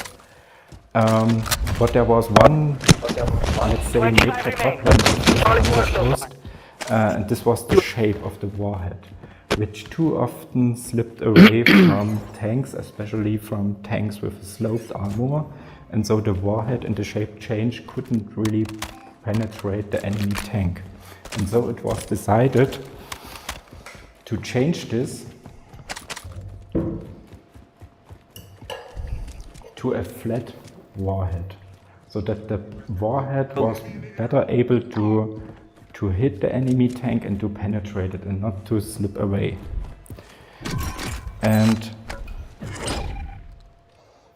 this was the reason why the Panzerfaust 30 or Faustpatrone 2 or Panzerfaust Groß as it was called had already this flat shape of the warhead. Although it was bigger, it had a bigger barrel, and the range was nearly the same. That's the reason why it was called Panzerfaust 30, Panzerfaust 30. Afterwards, the next problem had to be solved was the range, because range gave safety to the soldier who was shooting with it. Of course, it was less dangerous for the soldier if he could shoot the Panzerfaust at an enemy tank on higher ranges. So the range had to be increased, and to solve this, the propellant was getting more. Yo, there's a whole squad in that building. Barrel to propel the They're warhead, camping. and the range could be increased, but the problem that was connected to this was the energy that was during the explosion of the black powder. And so the barrel had to be thickened. The barrel was thicker, needed more material, and was also more heavy, but the range at the optimum was 60 meters, and it also could fly higher, more than 60 meters. And that's the reason why this Panzerfaust was called 60 meters. And I think this is the variant most people know, with the, at least in the form of the, at least when it comes to shape, this is the classical Panzerfaust as it was used during the end of World War II. As you might have noticed, the Panzerfaust 60 and 100 look extremely similar from the outside. Yet since they have a different range, there must have been a change. This will explain how the range was increased without a major design change. Oh shit! Okay, here in my hand I have a Panzerfaust 60 meters. I didn't see and shit. As you can see, there is a dummy for the black powder, which was the propellant of the warhead. The question for the German Panzerfaust developer, the Hasag in Leipzig, the Hasag factory, One damn, was how to increase range further. Fire station left. Because the more the black powder you give in, the more the presses the barrel, the more the barrel needs to be thicker. And this was not really an option because a thicker barrel needed more material and was also heavier to wear for the soldier. Now, how did they solve this? Because if you look at the Panzerfaust 100, you see that the Panzerfaust 100, which had a range of 100 meters, so 40 meters more than the Panzerfaust 60, We got one rooftop. has nearly the same shape. And they solved it by putting in two powder loadings. Now, one could say, yeah, two powder loadings, how could this be solving? But they were burned one after another. And this reduces the maximum stress on the barrel, but increased the range. And so the range was really increased by 40 meters. And so the Panzerfaust 100 had the same shape as the Panzerfaust 60. I got one of me. And this Kill is that the bitch. reason why usually you can't see Goddamn. the difference between the Panzerfaust 60 and the Panzerfaust. Nah, I thought you was behind me. Mostly I got it. Yo, come on. on the sides where there is 100 as optimum. Hey, goddamn, man. And then the 150 Oh, shit. Yo, as a come on. maximum range where the Panzerfaust 100 could be. Shit. Can't believe Also, you that. see the Panzerfaust material was really. But there is a buy used station right in the this middle. here, which looks really cheap, and the to reason it. behind this is really cheap. It is really cheap. Oh shit. Dang. Two of them. Don't To go over save here. metal and material. Let us take a look inside. Here we have a cutaway of Panzerfaust. Oh, what? Good job, Front good is job, the good hollow job. charge area of the warhead. Next to it, the shaped high explosive filler. Here is the booster charge, which is attached to the primer. Here you can see the tail of the warhead with the folded tail fins. Note that later variants of the Panzerfaust 100 had delta-shaped fins, not rectangular ones. Now you can imagine how it might have looked when those fins were extended, but I think it is easier to just show you. Finally, here are the two propellant charges of black powder that I mentioned. In comparison, for the Panzerfaust 60, it was only one large charge of propellant. There they are. Yeah. And it was located at the front.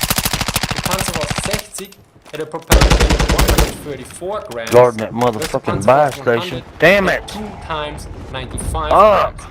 So 190 grams in total. Now it is time to address some previous errors. Many years ago I did a video on the effectiveness Dumbass. of Panzerfaust based on some data and data time. Some people point out several actual flaws and some imaginary ones as well. So time to address my errors and elaborate on the other points. And in my video I made an error, namely I did not account for the fact that the Panzerfaust was used against other targets than tanks as well.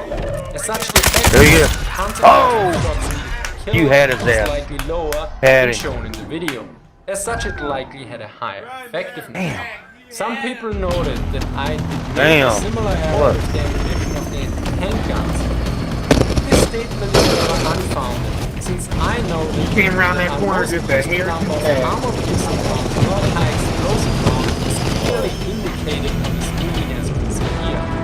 Of course, back then I did not account for people just listening, not watching, and then commenting. Finally, there were some heated discussions because I translated the Panzerfaust literally with tank fist, while others pointed out it means armored fist.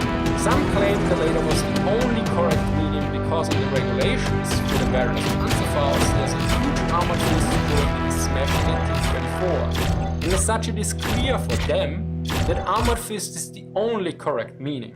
Problem is, the name Panzerfaust seems to have originated more from the early name Faustpatrone, which indicated firing something out of a fist, so the original fist in the name had nothing to do with armored fist at all.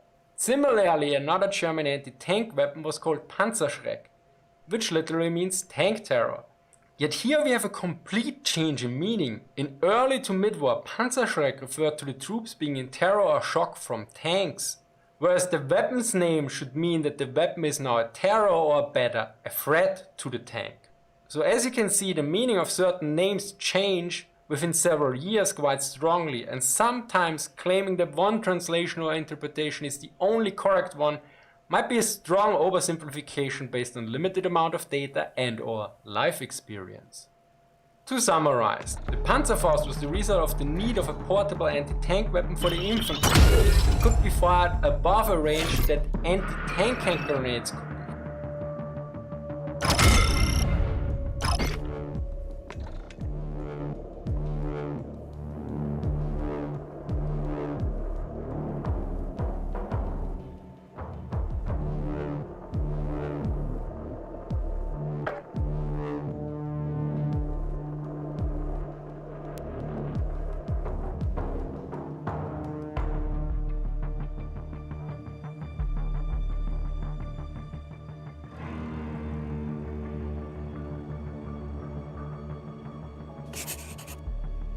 I gotta say, I had a blast with this exclusive chance to test fire the plastic ammo Bullpup Next Generation Squad Weapon bid from True Velocity Lone Star Future Weapons General Dynamics. This is their entry in the competition to replace the US Army's legacy small arms weapons that have been around for over 5 decades. There are 2 other major firearms manufacturers in the running, and a lot is at stake here with millions of dollars of sweet Pentagon money raining down onto whoever ultimately wins this bid. True Velocity gave me the chance to test fire their civilian commercial version of the composite K68 F51 ammo, which I'm told is very similar to the military version, but not exactly the same. I guess they were worried I'd want some of their ammo and reverse engineer it myself, but the joke's on them, I could never do that with a complete. My initial thoughts when I first picked up the gun was how nice it felt to shoulder and fire. It was a very short overall compact length, which I understand is shorter than this would definitely make close quarters combat easy. The recoil mitigation system eats up a lot of that felt recoil. I was able to and still control the recoil, which I never thought I could do with a round as powerful as the 6.56. The way it works is it has a free-floating barrel which actually moves backwards with each shot and then back into place. Very well-balanced system, and I didn't feel fatigued holding it out in front of me and firing while walking for extended periods of time. The short single-handle suppressor also helps minimize overall lifespan. The bullpup closer to the center of gravity, which helps it feel very good. The drawback to using this low recoil and sophisticated barrel system is that it can essentially decrease the accuracy because the barrel is moving around. You have to keep in mind though, that the velocity is very fast actually helps to be increased in other parts of the weapon system, like it's the plastic ammo using velocity. The other major surprise was when I first picked up the plastic squad weapon. This is the most revolutionary part of the entire build, because the ammo felt really noticeably lighter weight. I held a 20-round 6.8 brass ammo magazine versus a 6.8 plastic ammo magazine, and I felt like I was witnessing an actual paradigm shift in the way firearms work. If the ammo actually works and passes all the Army's tests, then innovations like that within the military world haven't happened since the turn of the last century. The shell casings are even cool to the touch after fire, and so is the chamber of the gun, which sounds like a cool party trick, but actually has some real-world firing advantages that we'll get into later. It's time to the streets. Only dealers who touch the beat. The only way for them to go with their plastic ammo is with the bullpup design, which gives them a longer barrel, guessing around 20 inches. They thought it was the best way for them to reach the muzzle velocity requirements created by the Army. The commercial version of the 6.8 polymer ammo can reach around 3,000 feet per second out of the PSW. The reason for the high velocity requirements is to defeat military body armor. One of the things that stuck out to me about the True Velocity is their culture.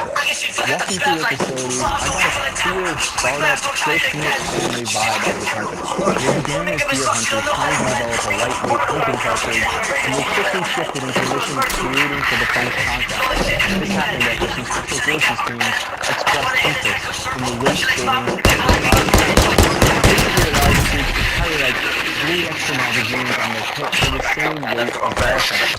Their company slogan is to give America's warfighters an unfair advantage. This is a take on the Army's own strategy of never wanting to go into a fair fight. Some troops defend the bullpups are a more awkward reload than traditional firearms. Usually they have teams that learned on traditional firearms. Personally for me, I didn't find slamming the magazine into the back and the front to be that big of a difference. And you have to remember, this gun is meant for the next generation of soldiers who probably never even fired a traditional gun before heading off to boot camp. They'll probably be trained on mini shots.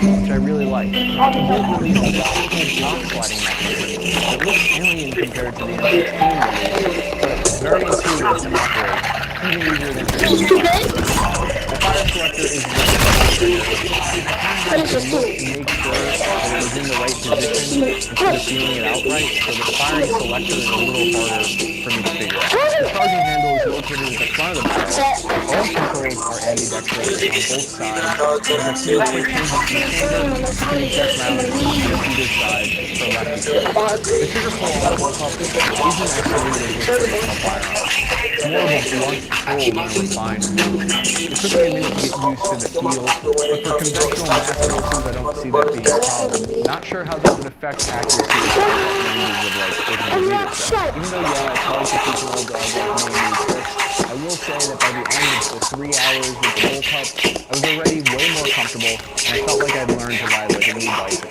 I posted a short clip of me firing the rifle on my Instagram at Happy Army, and you guys have some very insightful points. The real info is always in the comments. So someone wrote, I love the M16 M4 platform. I carried it in one form or another for 25 years. The bullpup has its place, and with wanting to go to a larger round, but maintain a compact rifle, it might fit the bill. Another person wrote, it looks like it has more recoil than the 6.8 SPC. So I'm really glad that they brought that point up, because I think a lot of people were confused by this. The 6.8 SPC is a much smaller and totally different round than the military 6.8 by 51 round. That's what we're talking about. So comparing the recoil of the two will be very different, and so too will the effectiveness on target and the ballistics. Before we get into Yo, these mics is hell, what the fuck? This True Velocity bid doesn't have a belt fed option for the M249 replacement. The ammo is backwards compatible, so with the M240, for instance, you can do a simple barrel swap, and you can turn the M240 machine gun into a 6.8mm armor-cased firing gun. That's what my chopper and the If you're watching this shoot right now, you think I look like an off-brand, knockoff version of somebody cosplaying as an operator? You're absolutely right. This is exactly so far. Can I ask you something? They're able to manipulate the construction of the polymer casing in ways that you could physically never do with brass ammo. So by way of example, you could change that internal geometry of the round to improve ballistic efficiency and increase the muzzle velocity by another 200 or 300 feet per second just by playing with the shape of the casing. Take the commercial version of the round, we send in 135 grains of carrying the muzzle at just under 3,000 feet per second, while generating only 16 it's safe, increases recoil, reduces the recoil of the gun. It's also worth noting that deviations in muzzle velocity of these rounds come in around 12 feet per second. This is something I learned as I got when firing traditional brass casing, a significant amount of energy created by igniting the gunpowder is wasted in the brass. Polymer, on the other hand, is an insulator. It means more energy can be used to push the projectile, and less gunpowder is required to reach those same target velocities. So they're using the to get the same velocity. The 6.8 is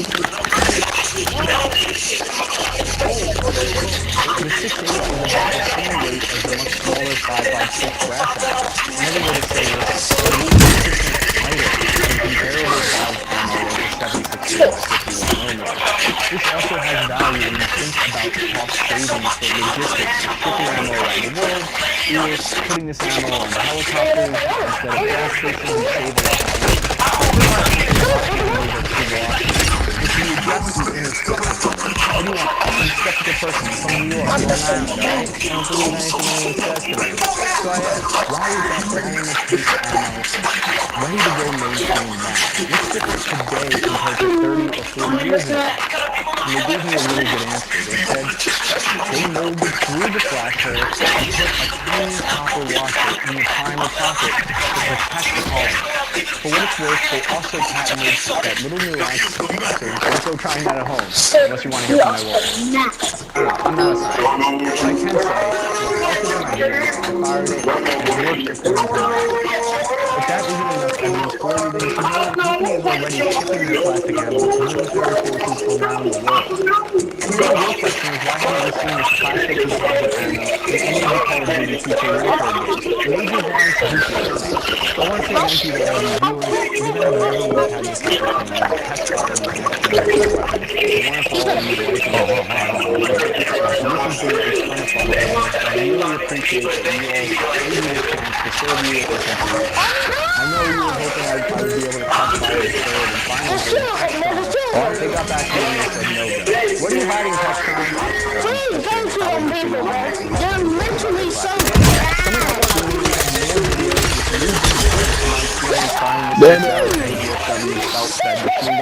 Follow me at Cappy Army for those updates. I'm your host, Chris Cappy from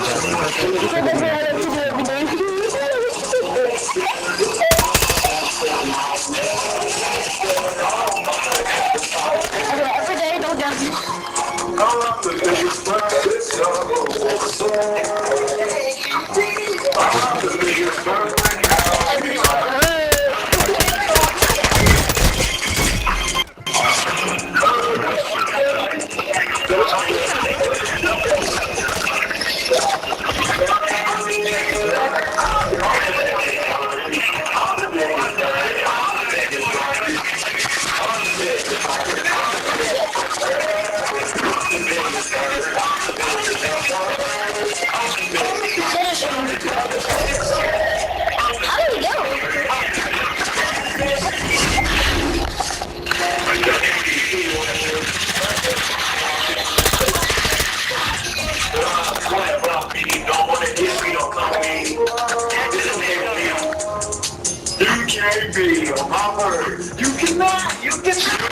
Rest in my roots. No, you can't. No, you can't. Already know. You knew. Already knew. That's me, mister. That's me. That's me.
Money Buddha, no games.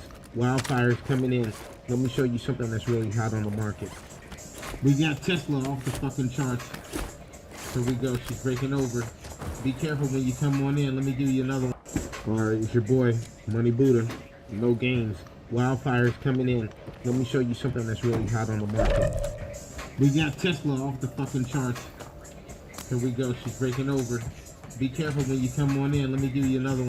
Alright, it's your boy, Money Buddha, no games. Wildfire's coming in.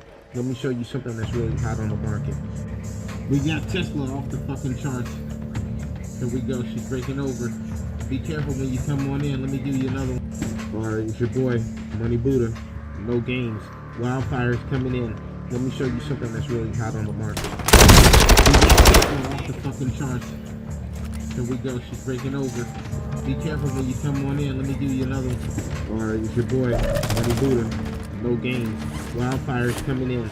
Let me show you something that's really hot on the market. We got Tesla off the fucking charts. Here we go, she's breaking over. Be careful when you come on in. Alright, it's your boy, Money Buddha, no games. Wildfire's coming in. Let me show you something that's really hot on the market. We got Tesla off the fucking charts. Here we go, she's breaking over. Be careful when you come on in. Let me give you another one. Alright, it's your boy, Money Buddha, no games. Wildfire's coming in. Let me show you something that's really hot on the market. We got Tesla off the fucking charts. Here we go, she's breaking over. Be careful when you come on in. Let me give you another one. Alright, it's your boy, Money Buddha, no games. Wildfire's coming in. Let me show you.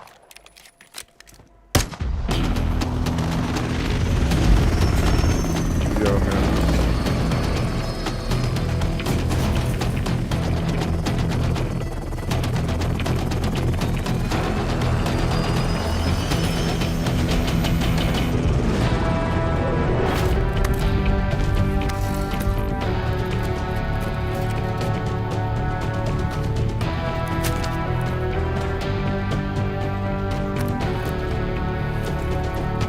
So far, the Galaxy S23 Ultra has turned out to be an absolute powerhouse when it comes to just everyday work, gaming, and entertainment.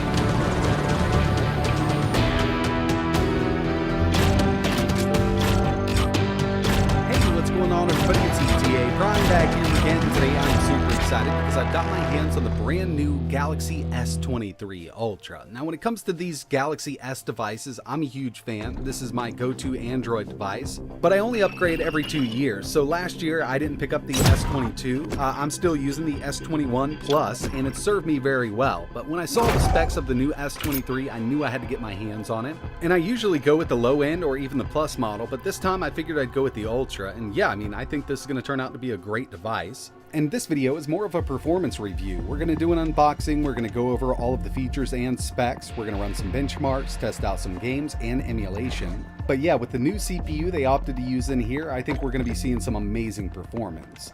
Over on Samsung's website, you can opt for a few different special colors. I went with the lime version, but to my eye, it definitely looks a little more yellow, kind of giving off a glow-in-the-dark vibe. I know on camera it's probably coming off more yellow than it really is, but I don't see this being lime at all. I thought it'd be a little more vibrant, but either way, it's definitely different from other devices that I have right now.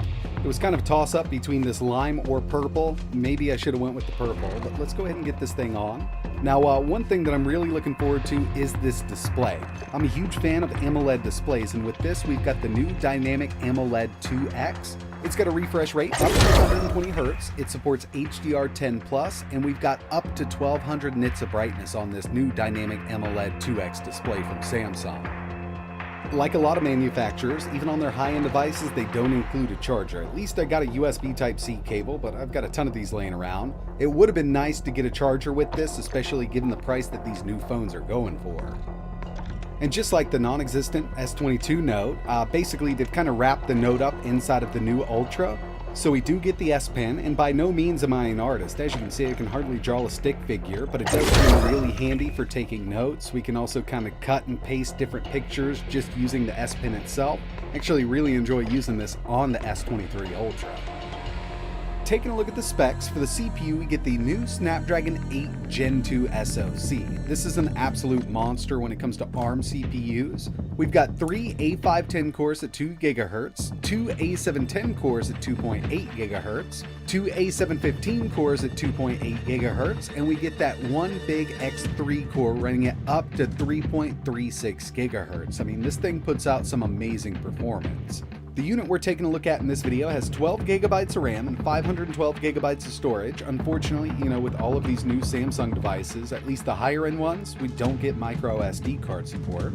And these manufacturers do it, so you have to buy the higher end version of the phone and spend more money. But when it comes to this screen, it's definitely one of the best that I've seen in a mobile device. We've got a 6.8-inch Dynamic AMOLED 2X display. 120 Hz, it supports HDR10+, and we've got up to 1200 nits of brightness with a resolution of 1440 by 3088. We've got a few cameras around the back, but the main claim to fame here is the new 200 megapixel f1.7 rear camera, and around front, we've got a 12 megapixel.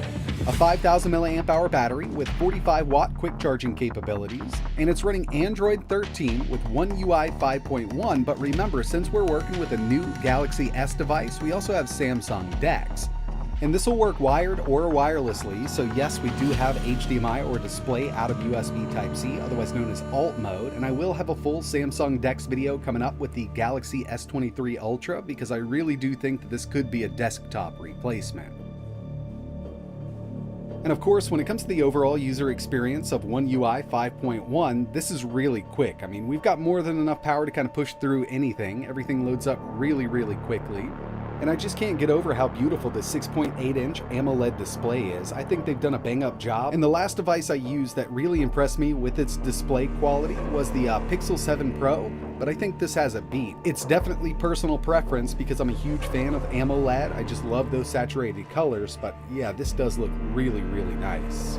Now, before we move over to native Android gaming and emulation, I did want to take a look at some benchmarks, and the first one on the list here is 3D Mark Wildlife Extreme. On the S23 Ultra, we scored a 3,786. Over on the Galaxy S22 Ultra, 1,907. Moving over to Geekbench 5, on the S23 Ultra, single core 1,506, multi 4608.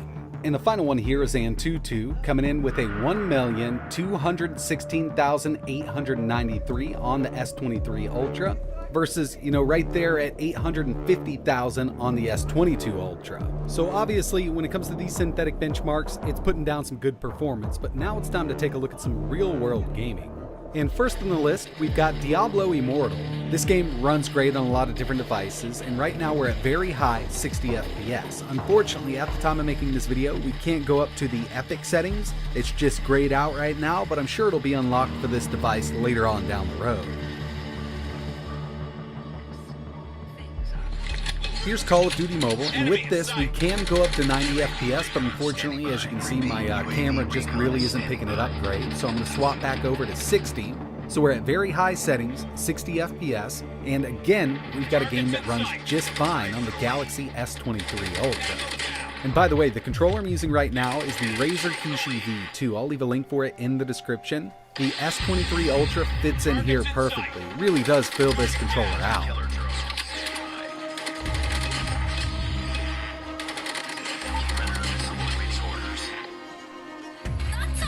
And of course, we had to test out Genshin Impact. 60 FPS, high settings. Unfortunately, on every single Android device that I've tested, we can never max this out and get a constant 60 with it. And we have no way to go up to 120 like they do on iOS right now. So high, 60, or if you did want to go up to the ultra settings or the very high settings, you could take this down to 30 and play it just fine. And if you're familiar with this game, you know the developers really favor iOS. They have a lot of different features that we just don't have over here in Android. And I know if they could, pump out some more optimizations for specific chipsets, it would help out. But there's a lot of chipsets to kind of optimize for. Now it's time to move over to my favorite part of these videos, the emulation testing segment.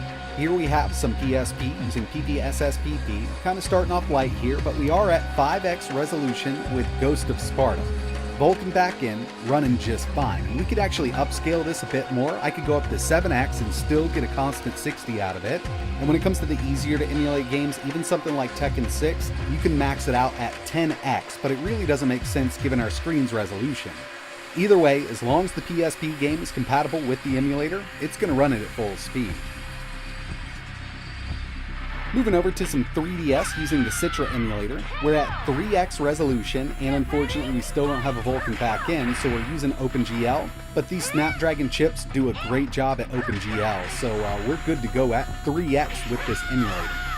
And by the way, I'm using an Xbox One controller connected over Bluetooth right now. I just figured I'd go ahead and set this thing up stationary, because the next one we're testing here is PS2 using AetherSX2. Soul Calibur 3, 2x resolution, and I will tell you that I didn't get the kind of performance I was expecting out of PS2 emulation right now, and I think it comes down to the emulator just not being updated anymore.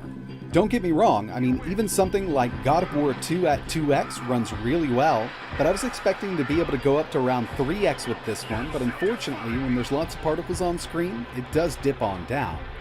Easier to emulate PS2 games will be able to upscale much higher. For instance, Crash Bandicoot, we can take that all the way up to 5x resolution, which is definitely overkill for this display, but it's still great to know that those easier to emulate PS2 games can be upscaled so high.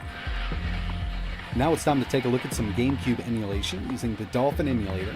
We're at the native resolution right now, OpenGL back in, and a harder one to emulate on a harder track, F-Zero GX, Fire Field, running at 60. I'm using the official development build from the Dolphin website, and when it comes to running this on a Snapdragon chip with these newer updates, OpenGL is where you want to be for most of the games. Some games will benefit from Vulkan, but a majority of the stuff that I've tested so far, I've just had much better performance with OpenGL. Even something like Rogue Squadron 2, which is definitely a harder one to emulate on mobile. I've actually tested this game on another device powered by the same Snapdragon 8 Gen 2, and this is definitely some of the best GameCube and Wii emulation that I've ever seen on an ARM chip. Of course, with Rogue Squadron 2, you'll see we get a few dips every once in a while, especially when there's lots of particles on screen, but this is miles ahead of the other Snapdragon chips that have been released so far. And the final emulator we're taking a look at in this video is the Skyline emulator for Nintendo Switch. If you're familiar with this one, you know it's a bit early, but it's come a long way in a short period of time, and I can't wait to see what happens in the future. Here we have Cuphead running at full speed, and another one I wanted to test, which I know isn't fully compatible with the emulator yet, is Odyssey. And we do have missing textures and things like that, but the overall performance here really isn't that bad. Once this emulator gets situated, I'm sure we're going to have a great time on the Snapdragon 8 Gen 2. Now, if you wanted to, you could always go with the Egg NS emulator. Personally, I don't like using it, but I'm sure it would run really well on this chipset. So far, I've been having a great time with the Galaxy S23 Ultra when it comes to emulation and gaming. We've got a lot of power here, and I know it's a bit expensive, but I also use this as a tool for work, so, you know, I do get my money's worth. It's not just a phone that I picked up specifically for gaming, but there is some more stuff that I want to test out on this, so I have some more videos on the way. First one's going to be Samsung DeX. Really interested in seeing the new changes with One UI 5.1. I think we can go up to 4K with it, don't quote me on that, but I'll have that video coming up real soon, so keep an eye on the channel. And remember, if you're looking for a lower cost device that puts out the same kind of performance, they do offer the Galaxy S23 and they have the S23 Plus. Both of those are going to come in at a lower price tag, but they've got the same Snapdragon 8 Gen 2 chip, and we should see the same kind of performance come out of those. But that's going to wrap it up for this one. I really appreciate you watching. If there's anything else you want to see running on this device, just let me know in the comments below. And I'd also like to know your thoughts on performance here. I mean, is this thing putting out enough? Are you going to wait? Are you planning on picking up a device with this same chipset? Let us know down below. And if you did want to learn a little more about the S23 or the S23 Ultra, links for those are in the description. And like always, thanks for watching.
What is up, YouTube? It is your boy Zubat Gaming here.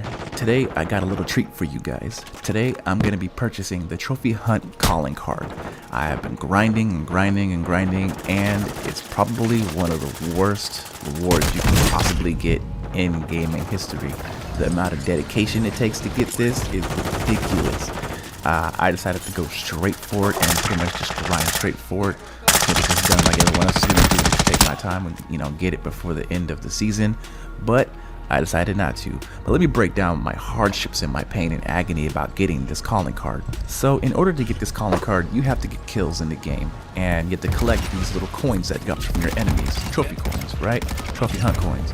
And pretty much what I did is I hopped into hardcore hardpoint, and whenever you get a kill, you get 2 coins per kill. So you only need to get 3 kills in the game if you really want to just do what you gotta do.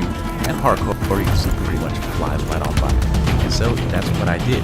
But in my experience, this is a lot of dedication. It took me about 50 hours more to get this. I remember starting around a certain point on my hour counter on my Steam page, and then, you know, just recording myself afterwards. I was like, wow, this took me a lot of time to get, and it really Let's not go far. Worth it, but it kind of is, because the calling card is actually pretty darn dope, and I'm gonna enjoy it. You know, I have some bragging rights for a little while that I am, you know, one of the few people who actually has it, and so yeah, is the grind worth it? In my opinion, no, depending on your time, but you know, it is what it is. But let's jump into buying this calling card, and just so I can show you guys what it looks like. I'm gonna try my best to blow it up as well, so you guys can get a really good closer look at it. The detail, if you look really close up onto it, it's a small little picture, and it can only get so big. So hopefully this helps you guys out see what I have in front of me. And so yeah, this is pretty much it. But let's go on and equip it now, just so I can show you guys what it looks like. And again, I'm going to try blowing it up just to show you guys what it looks like, bigger image on the screen. Keep in mind that this is a very small image, and so it's going to still come out blurry even how much I zoom in onto it. But yeah, this is pretty much it. It's a pretty cool calling card. It looks cool, and if any of you guys already got it, let me know down in the comments. But it's pretty cool. What I recommend you guys grinding for it as hard as I did, you know, just play casually and you guys will get it in time. But I wanted to keep this video as straightforward as possible and as fast as possible. But hopefully you guys will like this video, rate, comment, subscribe, help me grow my channel. But you already know who it is. It's your boy Zubat Gaming, your boy out. You stream?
Yo, I need help. I need help. Got like 2-3 kids on me, one down.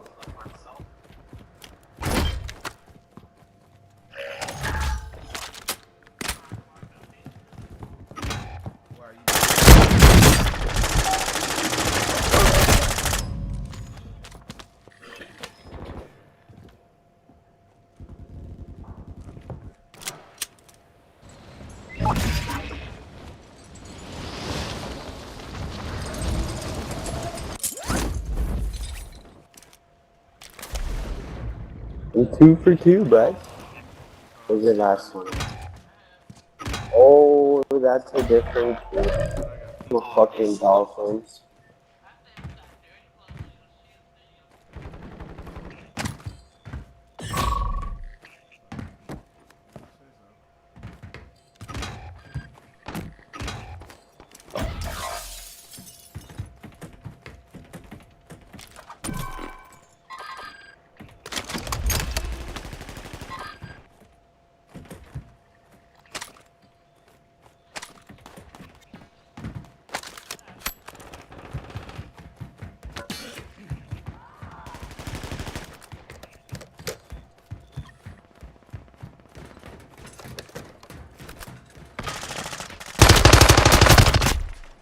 Shoot him, Mike.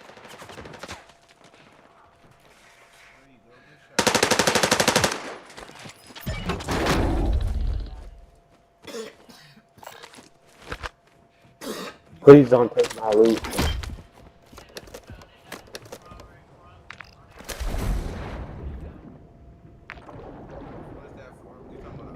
I have no AR ammo.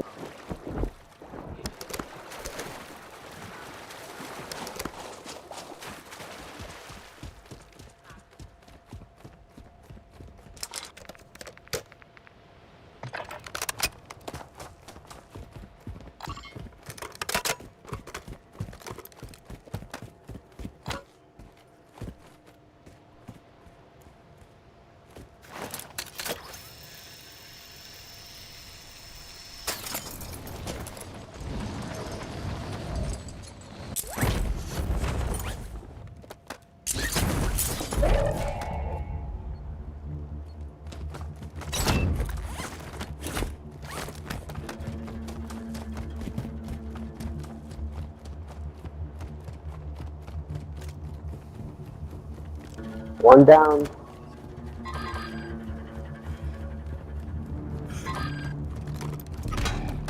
Bro, can I get some help?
Dog, pick my gun up.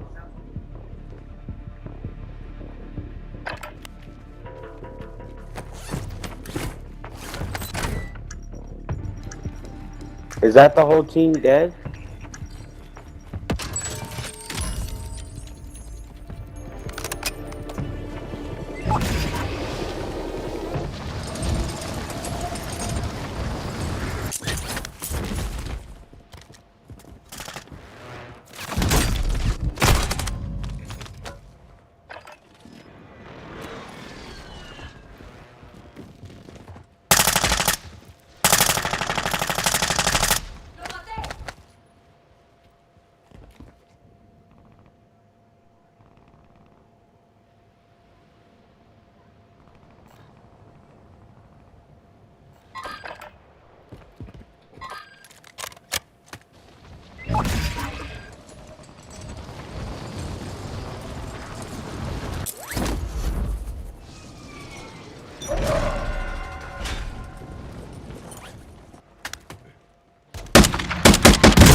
Or it'd be like that.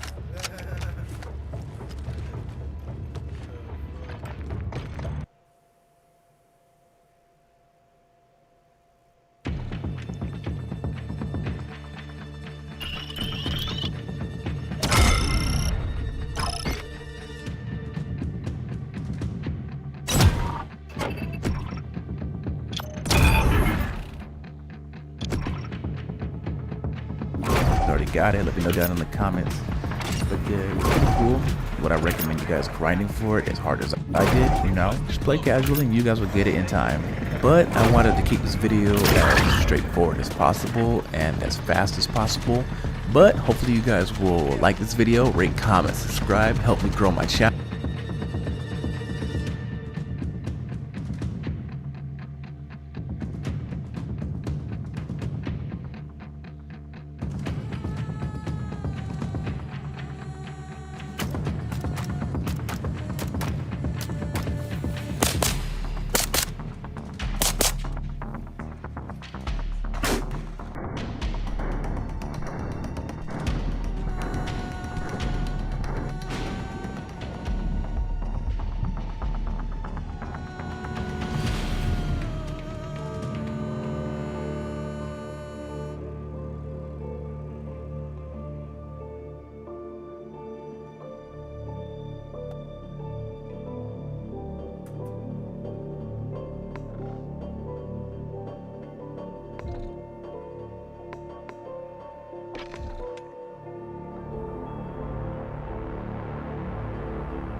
to 3 chickens. Please hold that one of our staff members.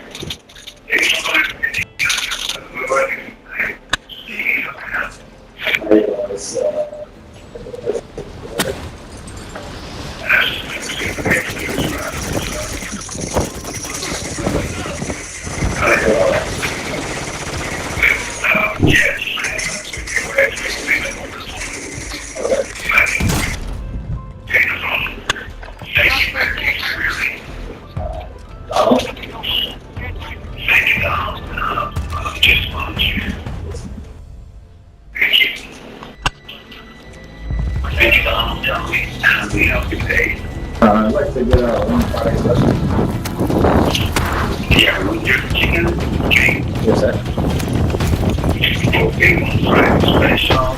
This also includes the food and drink, but you can upgrade it for only 99 cents. Is to get with salad or kitchen fry. No, thank you. Or we'll find the food and drink, will be fine? Yes, sir. Okay, how about some corn tortillas for your meal? Nothing. Or maybe a caramel flan as dessert? No, I'm good. I just need one more Friday special. Or one more, this is the very same? Only difference, no plantains. Can I do yuca fries instead on the side? Yes, you can. Okay, here you go. Okay, Tom, anything else you might like to add? No, that's it. Okay, thank you. Allow me to make an order, please. So, raising the order under the name of Donald. We have one special Friday's jerk chicken, fountain drink, green and yellow dipping sauce on the side, and another Friday special jerk chicken, no maduros, but yuca fries instead, and another fountain drink, green and yellow dipping sauces on the side as well. Is your order correct? Yes, sir. Thank you. The total it is $25.96. I bet you please share the telephone number. Yeah, 919-339.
Got flew in on top of you.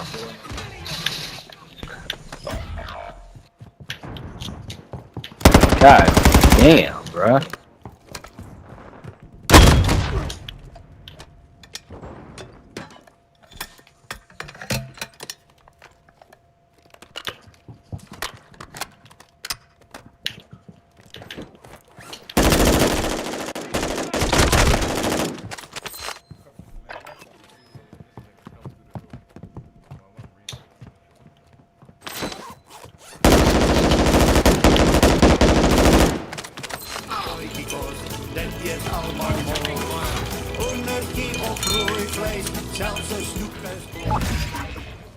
Hello, how's it? My name is Ben Kruger. Welcome to my kitchen, and this is Potjiekos. I've had a request that I should demonstrate how to make biltong. Now, biltong has got nothing to do with Potjiekos unless you make a biltong potjie. But biltong is probably as South African as it gets. Biltong is basically flavored dried meat, which you then slice into thin pieces and eat as a snack. First, we start with a nice piece of meat. This happens to be silver side, but you can use rump, you can use fillet, you can use any nice big piece of meat. Now we have to slice it.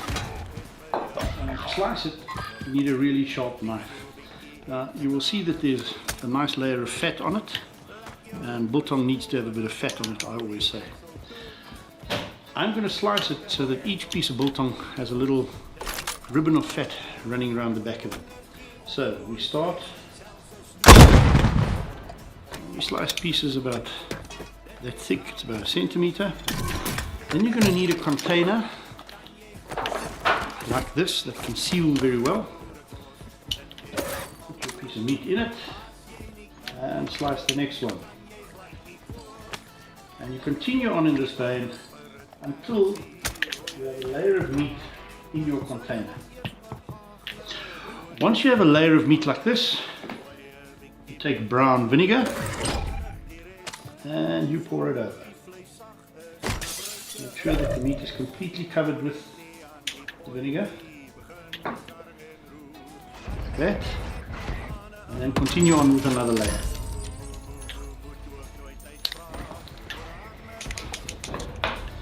A good knife is essential because you can get a nice clean cut.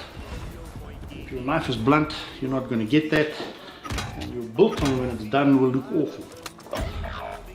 And this is a product to be proud of. You don't want it to look awful, do you? All our meat has now been placed in the vinegar. Now it's time to seal the box. The meat is going to stay in the vinegar for at least 2 hours. Some people say 1 hour is enough. I prefer 3 to 4 hours.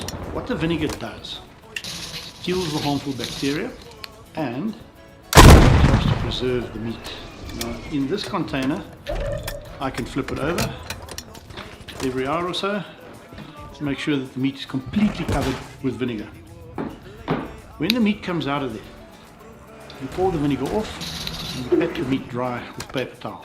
And then it's time to put it on spot. Now, this product is Crown National's Safari Biltong Seasoning. It's a really good product and I use it quite often. If you can't get hold of this, you can make your own. And making your own is quite simple. 1/3 salt, 1/3 freshly cracked black pepper, and 1/3 cracked dried coriander. Mix it together well, pour that over your meat, you'll have a very good biltong. The other thing you can do is to look at our old friend Flippin' Lekker Spice. Use it as is. Just put it over the meat and you will have very nice biltong. 3 hours have passed and it is now time to take the biltong out and put the spice on. Open it like so. Take the meat out. So the meat is out. We pour the vinegar back. We're not going to use this vinegar again, we're actually going to get rid of it. We just want to pour it out of the box. There we go. Now take some paper towel. And you take your biltong spice and quite generously cover the bottom of the box. Don't be shy, it's a lot of spice. You don't need to be careful with this. Can't harm the meat or the box. There we go. And you take each piece of meat and just give it a dab. I'm your savior. Put it on. I am your savior.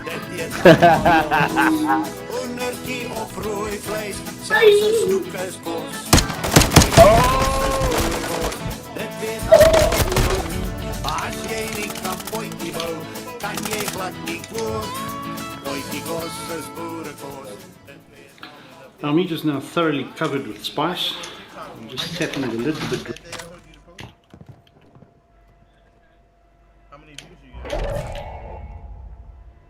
Requesting ordnance. Position marked.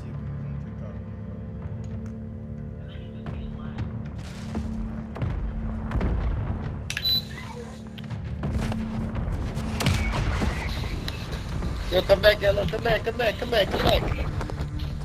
Go behind you. Ah! Oh shit, you ain't tell me it's right there, bro. Yeah, man. Come on, man. I ain't even hear him. I guess it's the mortar strike. Fucking man, I couldn't hear him. Fuck.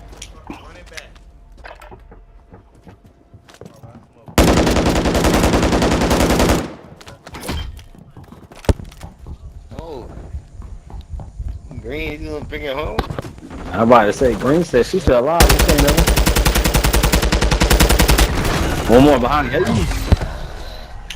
We gotta run it back. Yeesh.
Bitch, on my body, I get what I want, like. You thought I was feeling you? That nigga a munch, nigga.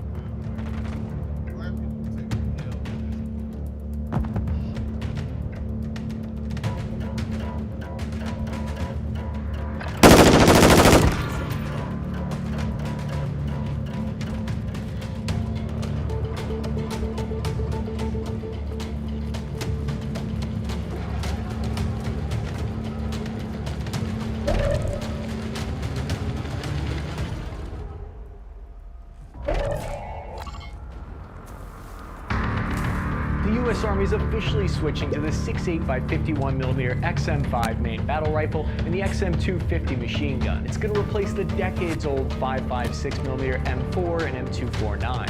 This is an expensive switch valued at a total of $4.5 billion over the course of the next 10 years. This massive change signals to us that the US military is worried about confronting a major world superpower like China and Russia. This is the most historic change in over half a century for the US military.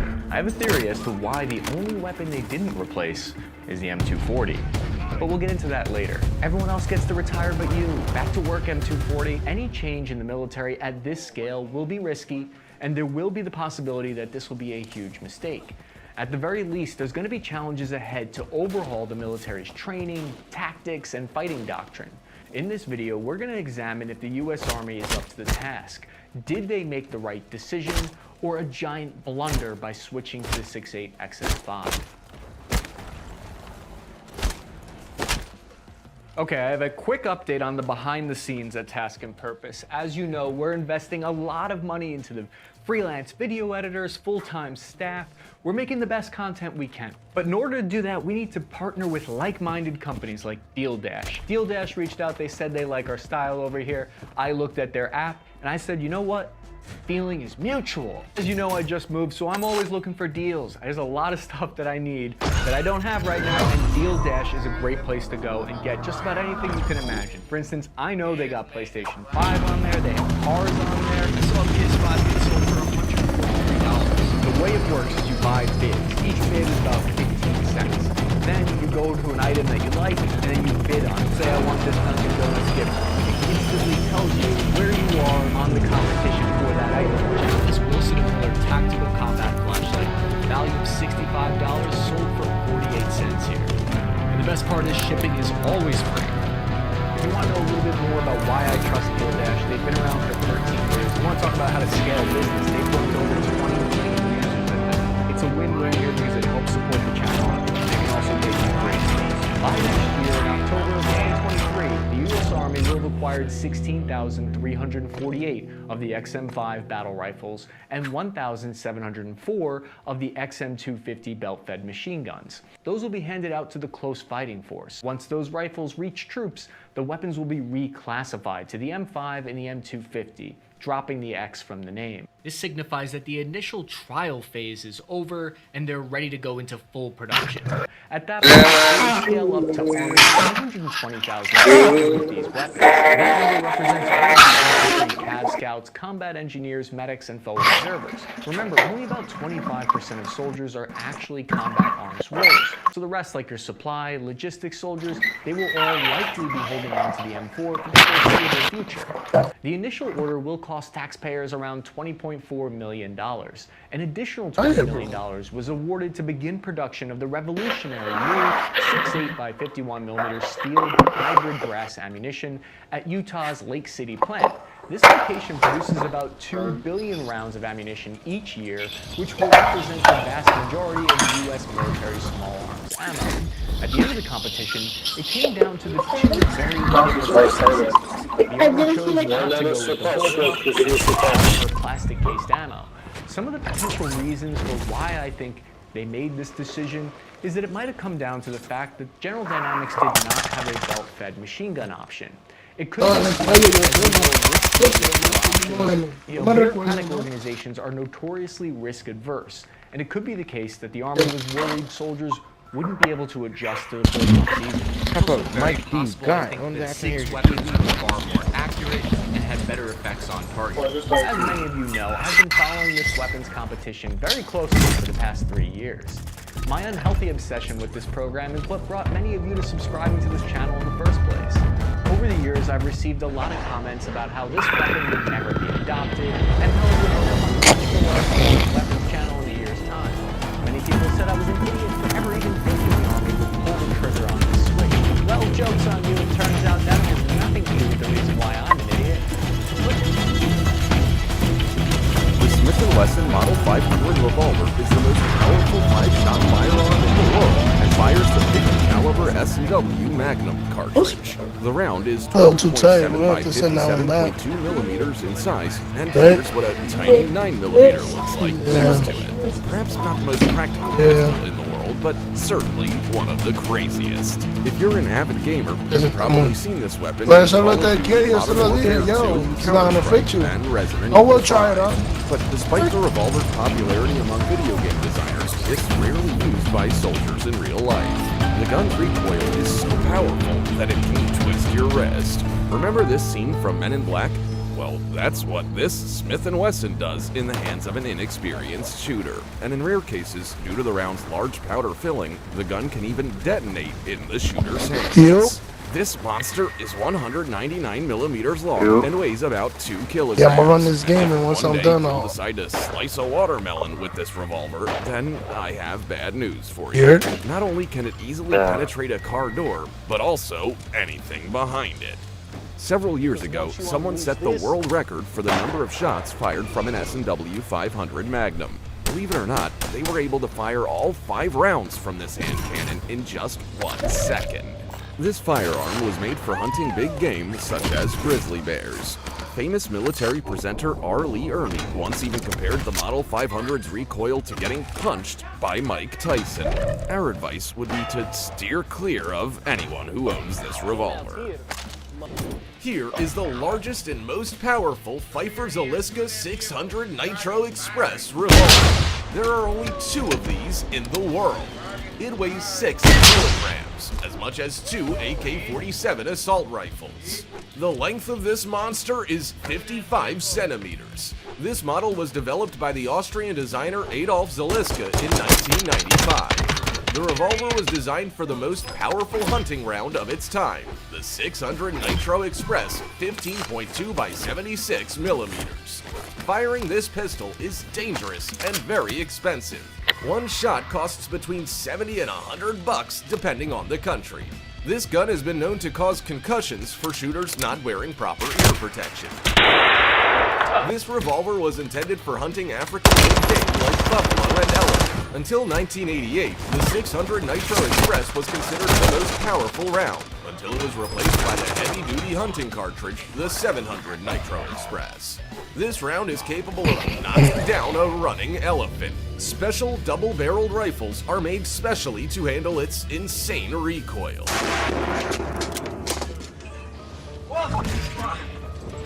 Bullets aren't always designed for the gun. In fact, sometimes the exact opposite is true.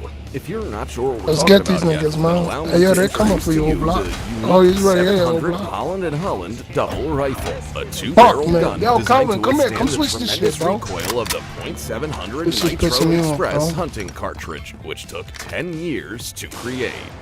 The Yeah, man, I cartridge can't is play a like size that, bro. of Switch that shit, bro. 17.78 by 89 millimeters. With an initial speed of 590 meters per second, delivering 11,279 joules of energy, the bullet packs enough punch to knock down a charging elephant or rhinoceros in a couple of seconds, and it would take the animal at least a few more minutes to recover after such a blow. And here's what the 700 Nitro Express looks like Why is next coming to that way? other Why is coming cartridges. Each round costs about $50, and the rifles with astronomical price tags, starting at as much as $185,000. As a bonus, they also come with an unbelievable recoil. Yeah, what Look do you at how easily the 700 Nitro Express blasts bowling balls into smithereens. But how about bulletproof glass? Of course, it can handle that too. No wonder they call it the world's biggest elephant gun. Imagine a person going up against a tank with nothing but a Cranston. pistol, getting both hands broken, and walking away. That is exactly what you would get with the Thunder 50 BMG, the world's only pistol capable of penetrating tank armor. It's not even a pistol, but a hand cannon. Just look at how a round is loaded into it. From the name Thunder 50 BMG, gun enthusiasts know that the pistol was created for the famous 50 caliber bullet. That's the same caliber used in the Browning M2 machine gun or the Barrett M82 sniper rifle.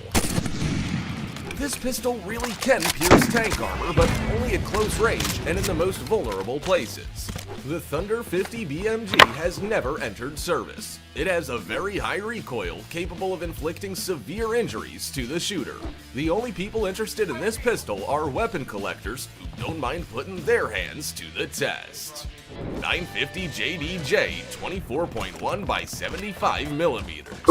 This is the largest round ever made for handheld firearms. This is what the bullet looks like after hitting a target. It is simply impossible to hold the rifle in your hands. It weighs 23 kilograms. That's like 8 M16 rifles. The SSK 950 JDJ utilizes a special stop for shooting, but the recoil is always palpable. Only 3 SSK FATMAC rifles were ever made. The 950 JDJ cartridge has been discontinued since 2014, so the cost of one shot is $80, and that number is constantly growing, just like Bitcoin. This is what happens when you put optics on an anti-tank gun. The Anzio 20mm rifle is the most powerful anti-material rifle on the planet. It is capable of hitting a target at a record distance of 4.5 kilometers. For comparison, the maximum range of the Barrett M82 is 1.8 kilometers. The Anzio's barrel is almost 4 times longer than that of the famous M82. Yeah, this beast shoots 79 caliber 102mm rounds, the same as the M61 Vulcan aircraft case. Yeah, stay on him, stay on him. They're coming back down there. He's coming down. He's landing. He landed. He's right there. He's coming back. Get his ass. Get his ass. Load an explosive bullet in the Anzio 20. This rifle would cause trouble for any tank, let alone a bulletproof vest. Do you know what a truly powerful rifle is? The 14.9mm SOP.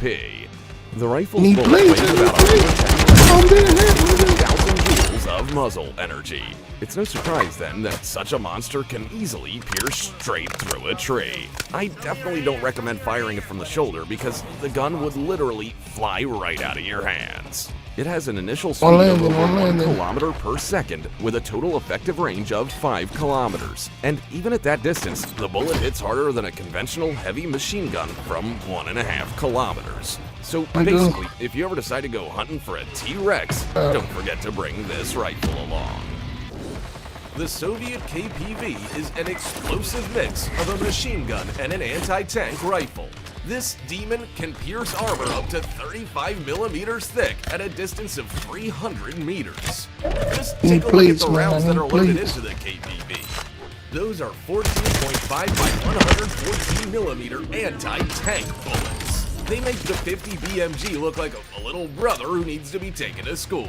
It's an ideal for own defense. Cartridges like these were used in Soviet anti-tank guns during World War II.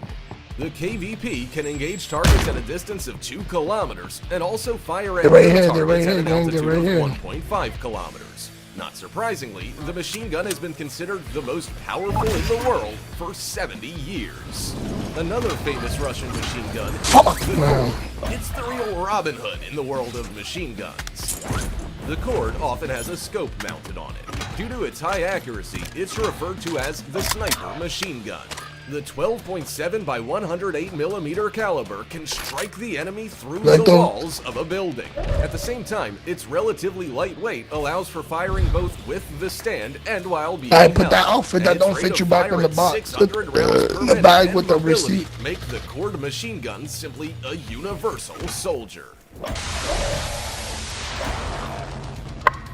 And this is a G8 Avenger, the most powerful aircraft-mounted gun in the world, and it's featured on the A-10 Thunderbolt attack plane. It fires a 30 by 173 millimeter cartridge, which is more of a projectile than a bullet. See for yourself. Here's the GAU-8 cartridge next to a 7.62 by 63 millimeter rifle round. And here's what the gun looks like next to a Volkswagen Beetle. The entire gun installation weighs an incredible 1,830 kilograms. That's I know. Even with such a huge caliber, the 7-barreled weapon's rate of fire is an incomprehensible 3,900 rounds per minute. This gun makes light work of even vehicles. The AU-8 is capable of more than that. The cannon can level entire buildings, leaving behind nothing more than a cloud of dust. And here's what testing looks like in real time.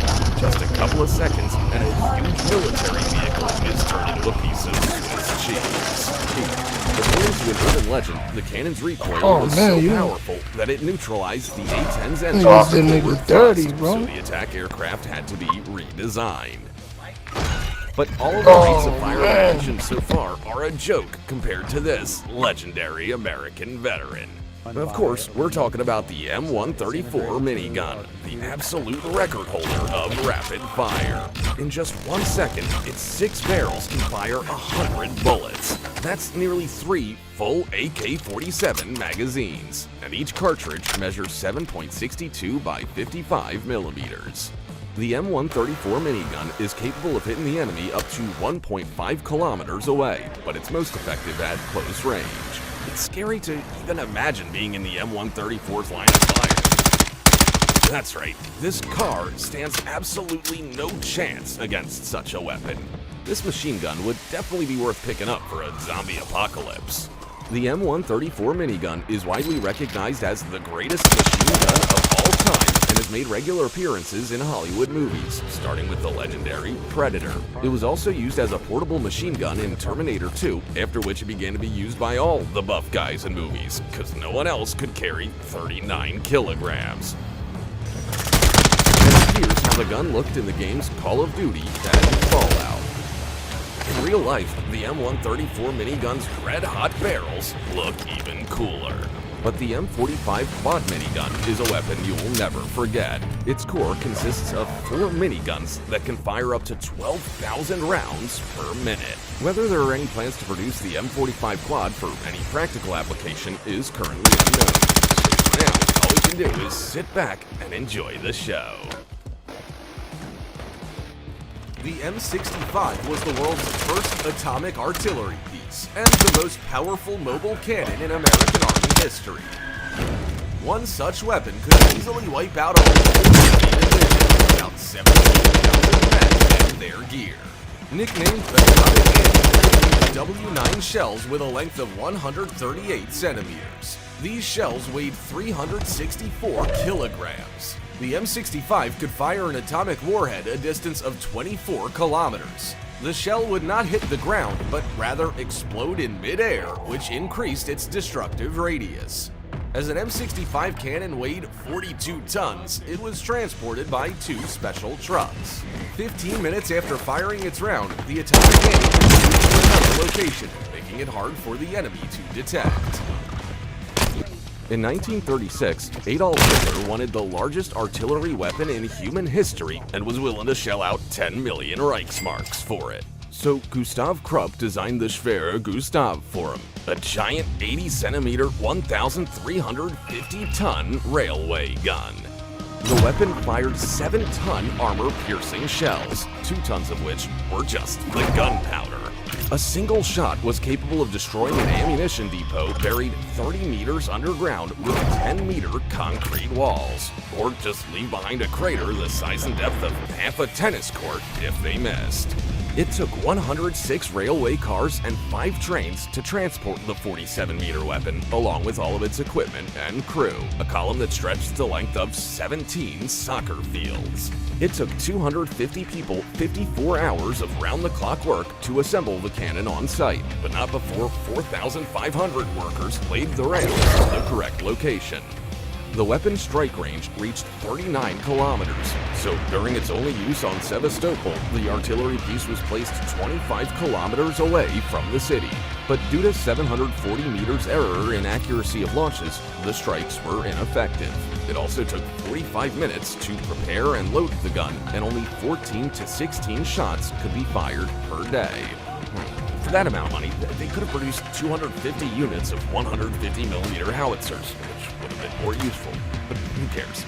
Well, the biggest artillery piece ever used in combat in 1942 was destroyed in 1945 so that the US military couldn't get their hands on it. But here's another version of it in the video game Battlestrike: Force of Resistance.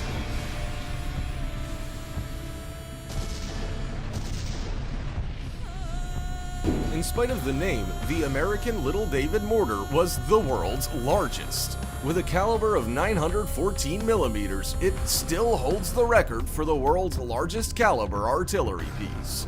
Just one of these, with a barrel that was 7 meters long, weighed 36 tons. It was so huge that several people could fit inside it. Just look at what the Little David shoots off. This gigantic shell is taller than a typical adolescent male. It weighs 1,678 kilograms, and half of that weight consists of explosives. Look at what a crater is left in the earth after a Little David shell hits. It is 4 meters deep and 12 meters across. However, no actual application in wartime was ever found for the Little David. This mortar could only shoot a distance of 8.5 kilometers. To fire off a single round required a whole 12 hours of preparation. A weird and amazing military weapon, but not a very practical one. And that's all. We hope you enjoyed the video. Write in the comments which weapon surprised you the most.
Tongue bite my time.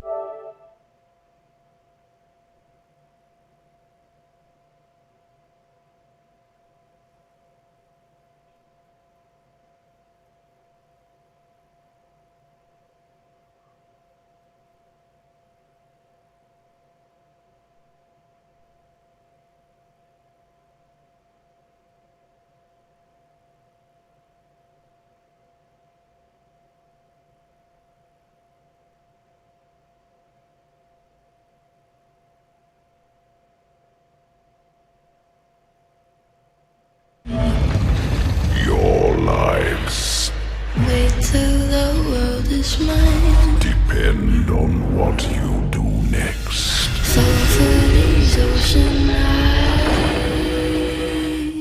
Choose wisely. You should see me in the crowd. I'm gonna win this nothing child. Watch me make them bow. One white, one black, one white, one. Count my cards, watch them fall. Blood blood on a marble wall. I like the way they all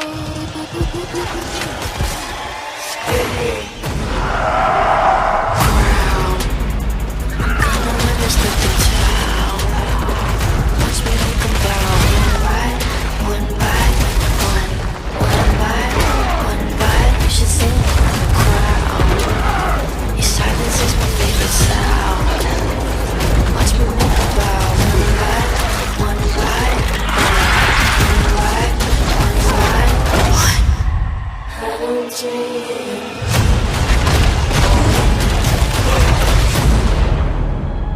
You should see me in the crowd.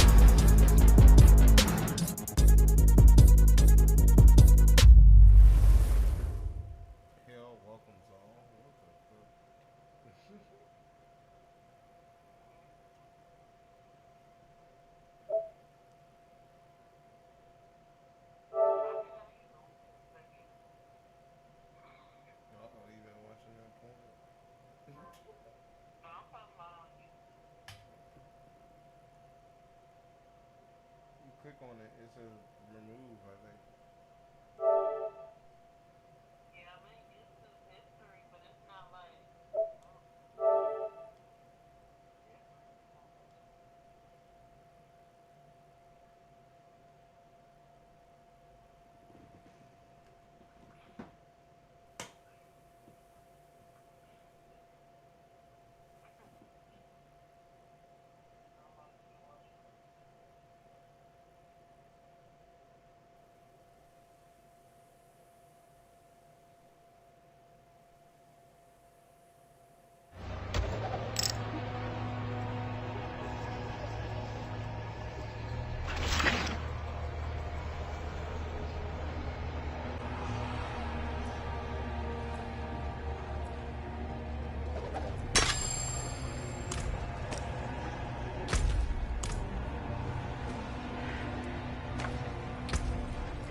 Good morning, good afternoon, or good night whenever you're watching this, and welcome to the tutorial on how to get the Golem as Necromancer.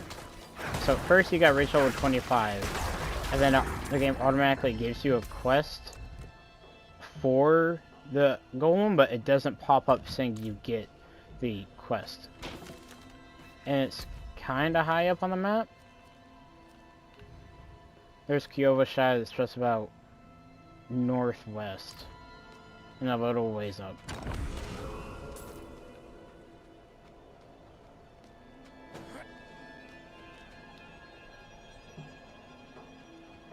Okay, go ahead. I've waited for you. Teacher, one who's devoted his entire existence to preserving the lessons of Rathma, our first and greatest necromancer. I've heard the spirits whispering of you. They say you're a true friend of death and the shadows, worthy of his greatest teaching. Rathma understood death was a transformation, not an end. He saw the potential for transformation in all things, from a pile of bones with merely a spark of lingering life, to a cartload of raw iron, born of the dead earth. From Rathma's theories rose the golems. It's time I pass you this final secret and induct you into the ranks of Rathma's priesthood. You will need to collect unbroken bones to form the body of your golem. Afterwards, I will instruct you further. And then I believe we proceed into the dungeon below? No, we just gotta kill undead, okay. I could definitely be doing more damage right now.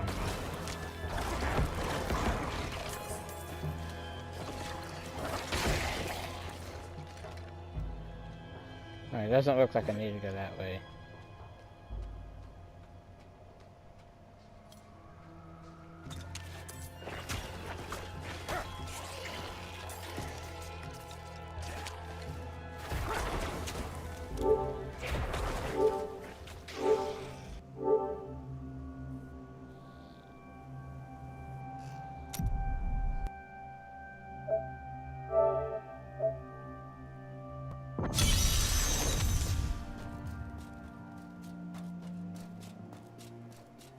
I have some new items that I'm certain you will